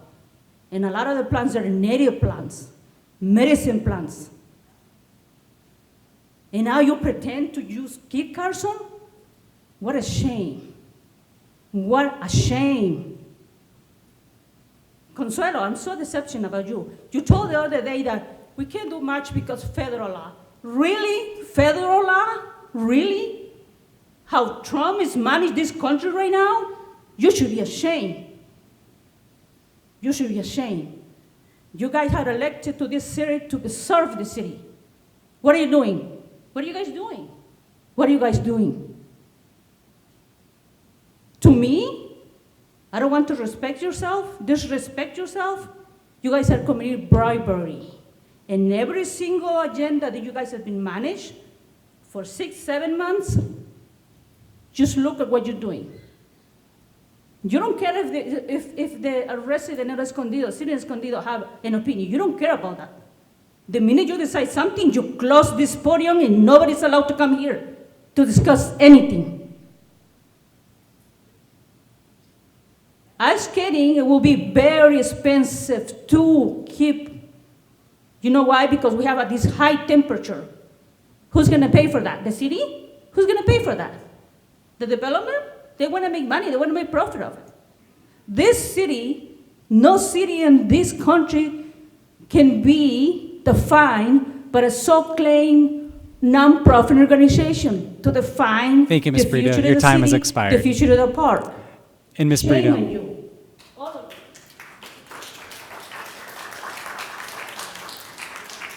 Our next speaker is Vanessa Valenzuela.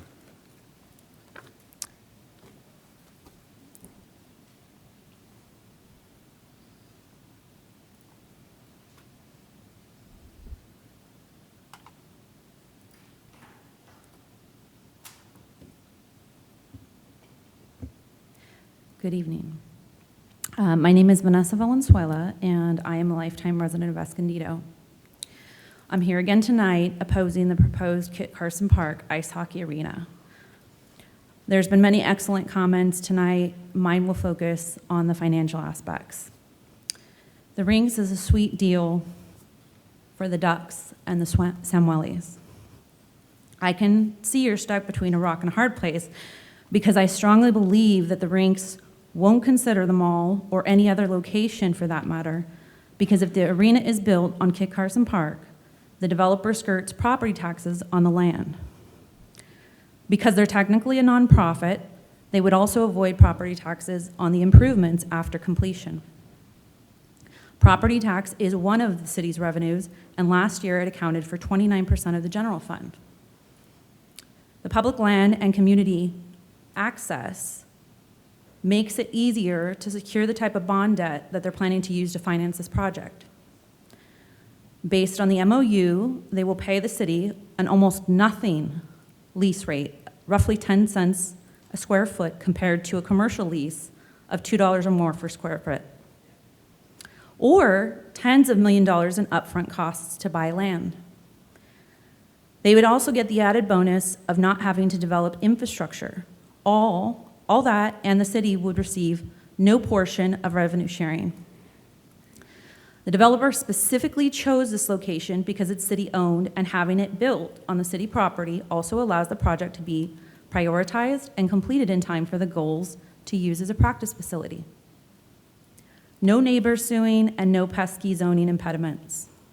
This was likely mapped out before they even made the first call. This is the model the Samueli Foundation used in Irvine on the defunct Marine Corps Air Station. However, the air station was blighted land that required remediation, not a public park. Based on this framework, my guess is that they will be happy to pay the improvements necessary to squeak through a traffic study and the environmental impact report, and it will still be a sweet deal for them. To respond to an earlier comment that this is the beginning, typically a project this size begins with traffic impact studies and environmental review processes, followed by public outreach. All that is usually done before an agreement is considered. precisely so that residents can weigh in after they have all the facts. The truth is the city is in a financial precarious position due to the pension debt, which is projected to worsen over the next 20 years. Measure I was an emergency stopgap for what would have been a substantial decrease in services. And it's uncertain. Thank you, Ms. Valenzuela. Your time has expired. Thank you.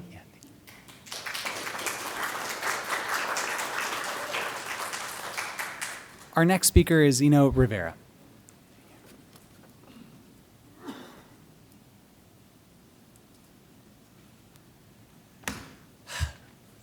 Good evening. I had written a dissertation, and I'm just going to kind of go off the top of my head here. Shame on you. Shame on each and every single one of you for having the audacity to even consider giving away an inch of Kit Carson Park. I've seen this game played in other cities. The city of Vernon, the city of Huntington Park, the city of Bell, the city of Bell Gardens, where the city council fast-tracked and moved projects without input from the community. And that's exactly what you guys are doing. Okay? A shame. There's words.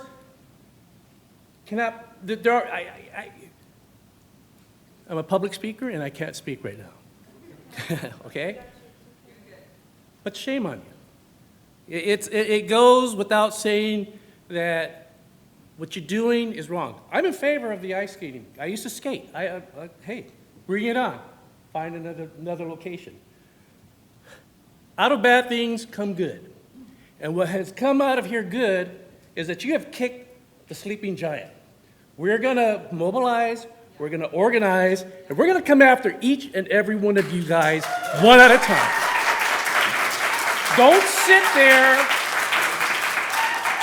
Don't sit there with your pompous attitude and that you can't be touched. Each and every single one of you can be touched. Thank goodness for forensic accounting. Because what's going to happen forward here, if you buy a new car, if you buy a new house, if you eat at Ventanas, we're going to say, where did he get that money from? Where is that money at? I follow the money. I know something's bad here. It was asked, well, can you prove it? Put me on your payroll and I will prove it. I'm an investigator and I can prove it, hands down. That being said, look out. You guys got to fight, and this is not going to go easy for you. I think the majority of folks have spoken. Yeah, they want an ice skating rink, but not at Kit Carson Park. Who in their right mind gives away free land? Who in their right mind? I'm an investor. Why don't you let me build an ADU in your property?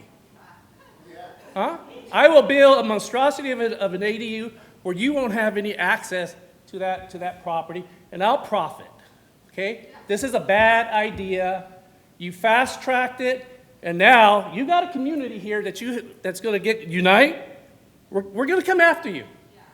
Okay? They're not just words, but they're fact. We're come after you. Thank you.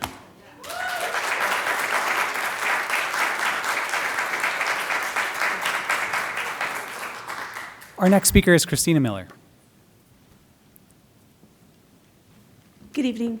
I want to talk about a couple topics tonight. First of all, you've done something very successful, and I didn't know he was going to say the same thing, but there's a lot of action at the city council meetings, and any city council would beg for this much civic engagement. So there's a lot of people engaged, and I think that's fantastic. So take that as a win, right? People want to talk about this, and we should, as public servants, listen and actively engage with them. So take that win. With July 4th coming up, I want to talk to the people in the audience. Again, being engaged at the most local level is the most political thing, and patriotic thing, not political, patriotic thing that you can do for your country and for your community. So thank you for taking the time to prepare your comments, to talk to your friends, and to show up here and listen to the entire agenda, which hopefully you also got enlightened on other things. So keep being patriotic, keep showing up, keep making your voice heard. It's so very important. As Father's Day passed, I thought about the legacy of my dad. And Then I looked, unbeknownstly, Marilyn looked too at L.R. Green, and he thought about legacy. And as I think about legacy, like, he could have sold every acre, could have made a ton of cash. He could have retained it for private development, passed it down for family wealth. Instead, he transferred a substantial land to public trust, allowing for generations of Escondido children to learn on property which they otherwise may not be able to do. I think that's really important. Historical reports state that he also adjoined land to be maintained in its natural condition as a wildlife study preserve. And that distinction really, really matters. The historical source does not describe the adjoining property as vacant land, waiting for later development. It describes land intentionally preserved in a natural state so children, our youth, could learn not just indoors, but outdoors. And that's so important. He invested in places where children could learn, where land and wildlife could remain, and he also had a lot of other institutions he donated to. Generational legacy is not measured by the amount of land we own, by the fancy restaurants we go to. It's measured by the person or the city council and its people and what they choose to leave behind. And I think we need to really consider that. We need to take responsibility that comes with inherited gifts and think about what the initial intent was.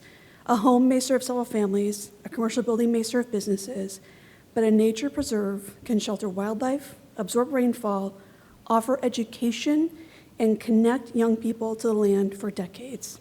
Thank you. Keep doing great work. Our next speaker is Amelia Martinez.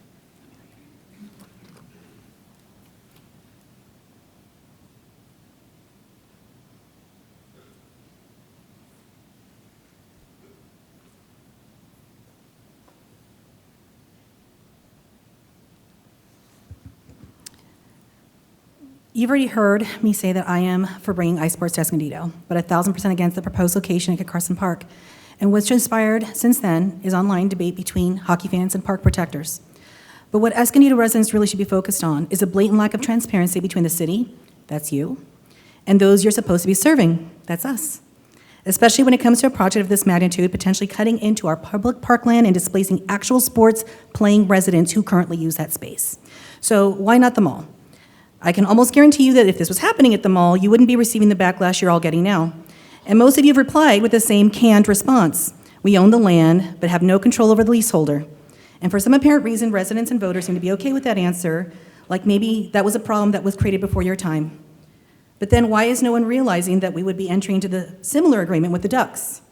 Like you all would accept similar terms that gave us an abandoned Sears, except that instead of it being at a commercial space, you all would be giving up the park in exchange for a possible abandoned ice complex and all the abandoned infrastructure left behind. You can't fix a problem of empty storefronts at the mall or on Grand Avenue, but you would willingly open yourself up to a potentially similar problem with this project. Now, I know why the Ducks wants Kit Carson Park. 16 acres right off the freeway, it's city-owned, not commercial. That helps the Ducks because by building on city-owned, they bypass a property tax they would normally have to pay, and because they're a supposed nonprofit, they wouldn't have to pay taxes on the improvements. This is a tantamount to a land giveaway. They get to operate for up to 50 years, but we could also end up with a Sears 2.0 in 10. And what does the city of Escondido get? Practically nothing. The Rinks project projected revenue for this location is over $10 million with no revenue sharing with the city. And what we get after practically giving away our green space and displacing and disrupting our local sports players is $188,000 for lease plus an additional $50 in sales tax revenue. That's approximately $238 per year, not per month, not per year, for 50 years, okay? The city of Escondido received $36 million in Measure I funds last year. That's the 1 cent tax we all pay now. Compare that to $238 a year from the Ducks project. On what planet is that a good deal for any city? Sean, last week I called out your deputy manager for potentially being compromised, but then I see that you yourself are listed meeting with the Rinks Foundation at least 7 times over the last 2 years. You were instrumental in negotiating the sweetheart deal for the Ducks. 2 years and 7 meetings to come up with a deal that would screw over Escondido. It's hard to imagine that you'd be proud of this or that you even like us. Now, it's not all on you. I mean, it takes a vote of, the 5 sitting members here in the city council to green like this. So the question is, why now? Why would the mayor try to move this forward in an election year? He knows that this won't be popular in District 4. Because I'm out of time, I direct all of you listening to me now to look up the Midway Rising project. The city appears to be scrambling to assist one billionaire in a market-sharing pissing contest with another billionaire. I love hockey, but I love my city more, and I wish you all did too. This is a very bad Thank you, deal, but Amelia. if you're Your time has considering it, put it expired. up for a vote.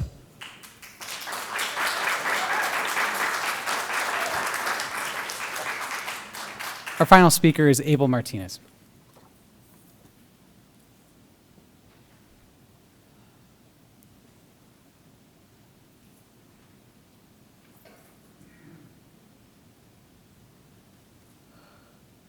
Good afternoon. My name is Abel Martinez. I've played hockey for 17 years of my life so far. From the age of 5 all the way through college, I've dedicated hours, broken bones, and buckets of sweat to this sport. Hockey is truly one of my most impactful things in life, and it's also been a separator, a culture shock, and a sacrifice. For the past 17 years, the rink has been a second home to me. I've experienced camaraderie, friendship, and teamwork, but I've also experienced classism, division, and racism from these rinks. Ask yourself how many Latinos you see playing hockey, because it wasn't uncommon for me to be the only one on the ice. Not to mention the financial barrier to entry for sports like hockey and figure skating. They're literally among the top most expensive sports in the US. I remember my mother counting cash that we'd pay for ice sessions and season costs, and we have the saying in my family, one free skating lesson and hundreds of thousands of dollars later. And that's not hyperbole.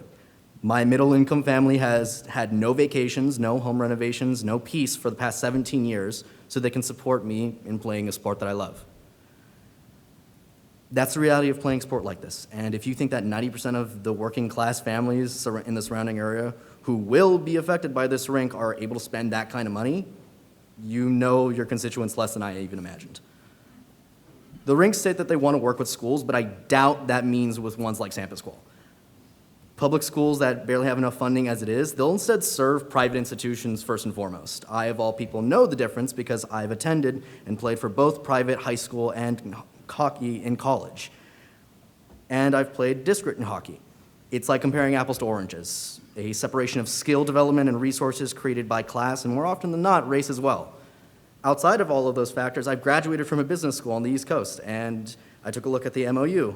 To be clear, you have decided to forego the rink's property tax, sacrifice the public space for a park including 4 softball fields, and introduce problems like increased traffic, environmental harm, and noise and pollution and light harm, all for around $230,000 a year in rent and sales tax revenue. With hopes and prayers, it helps revive them all.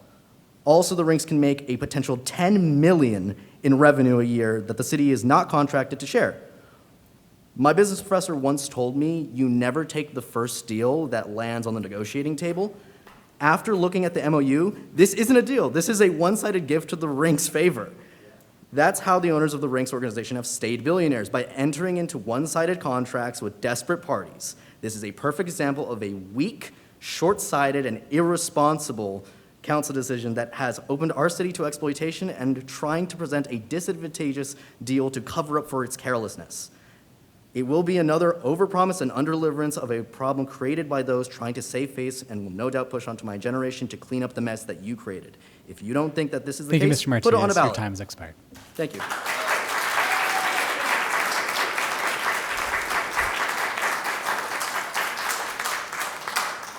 No further public comments. This meeting is adjourned.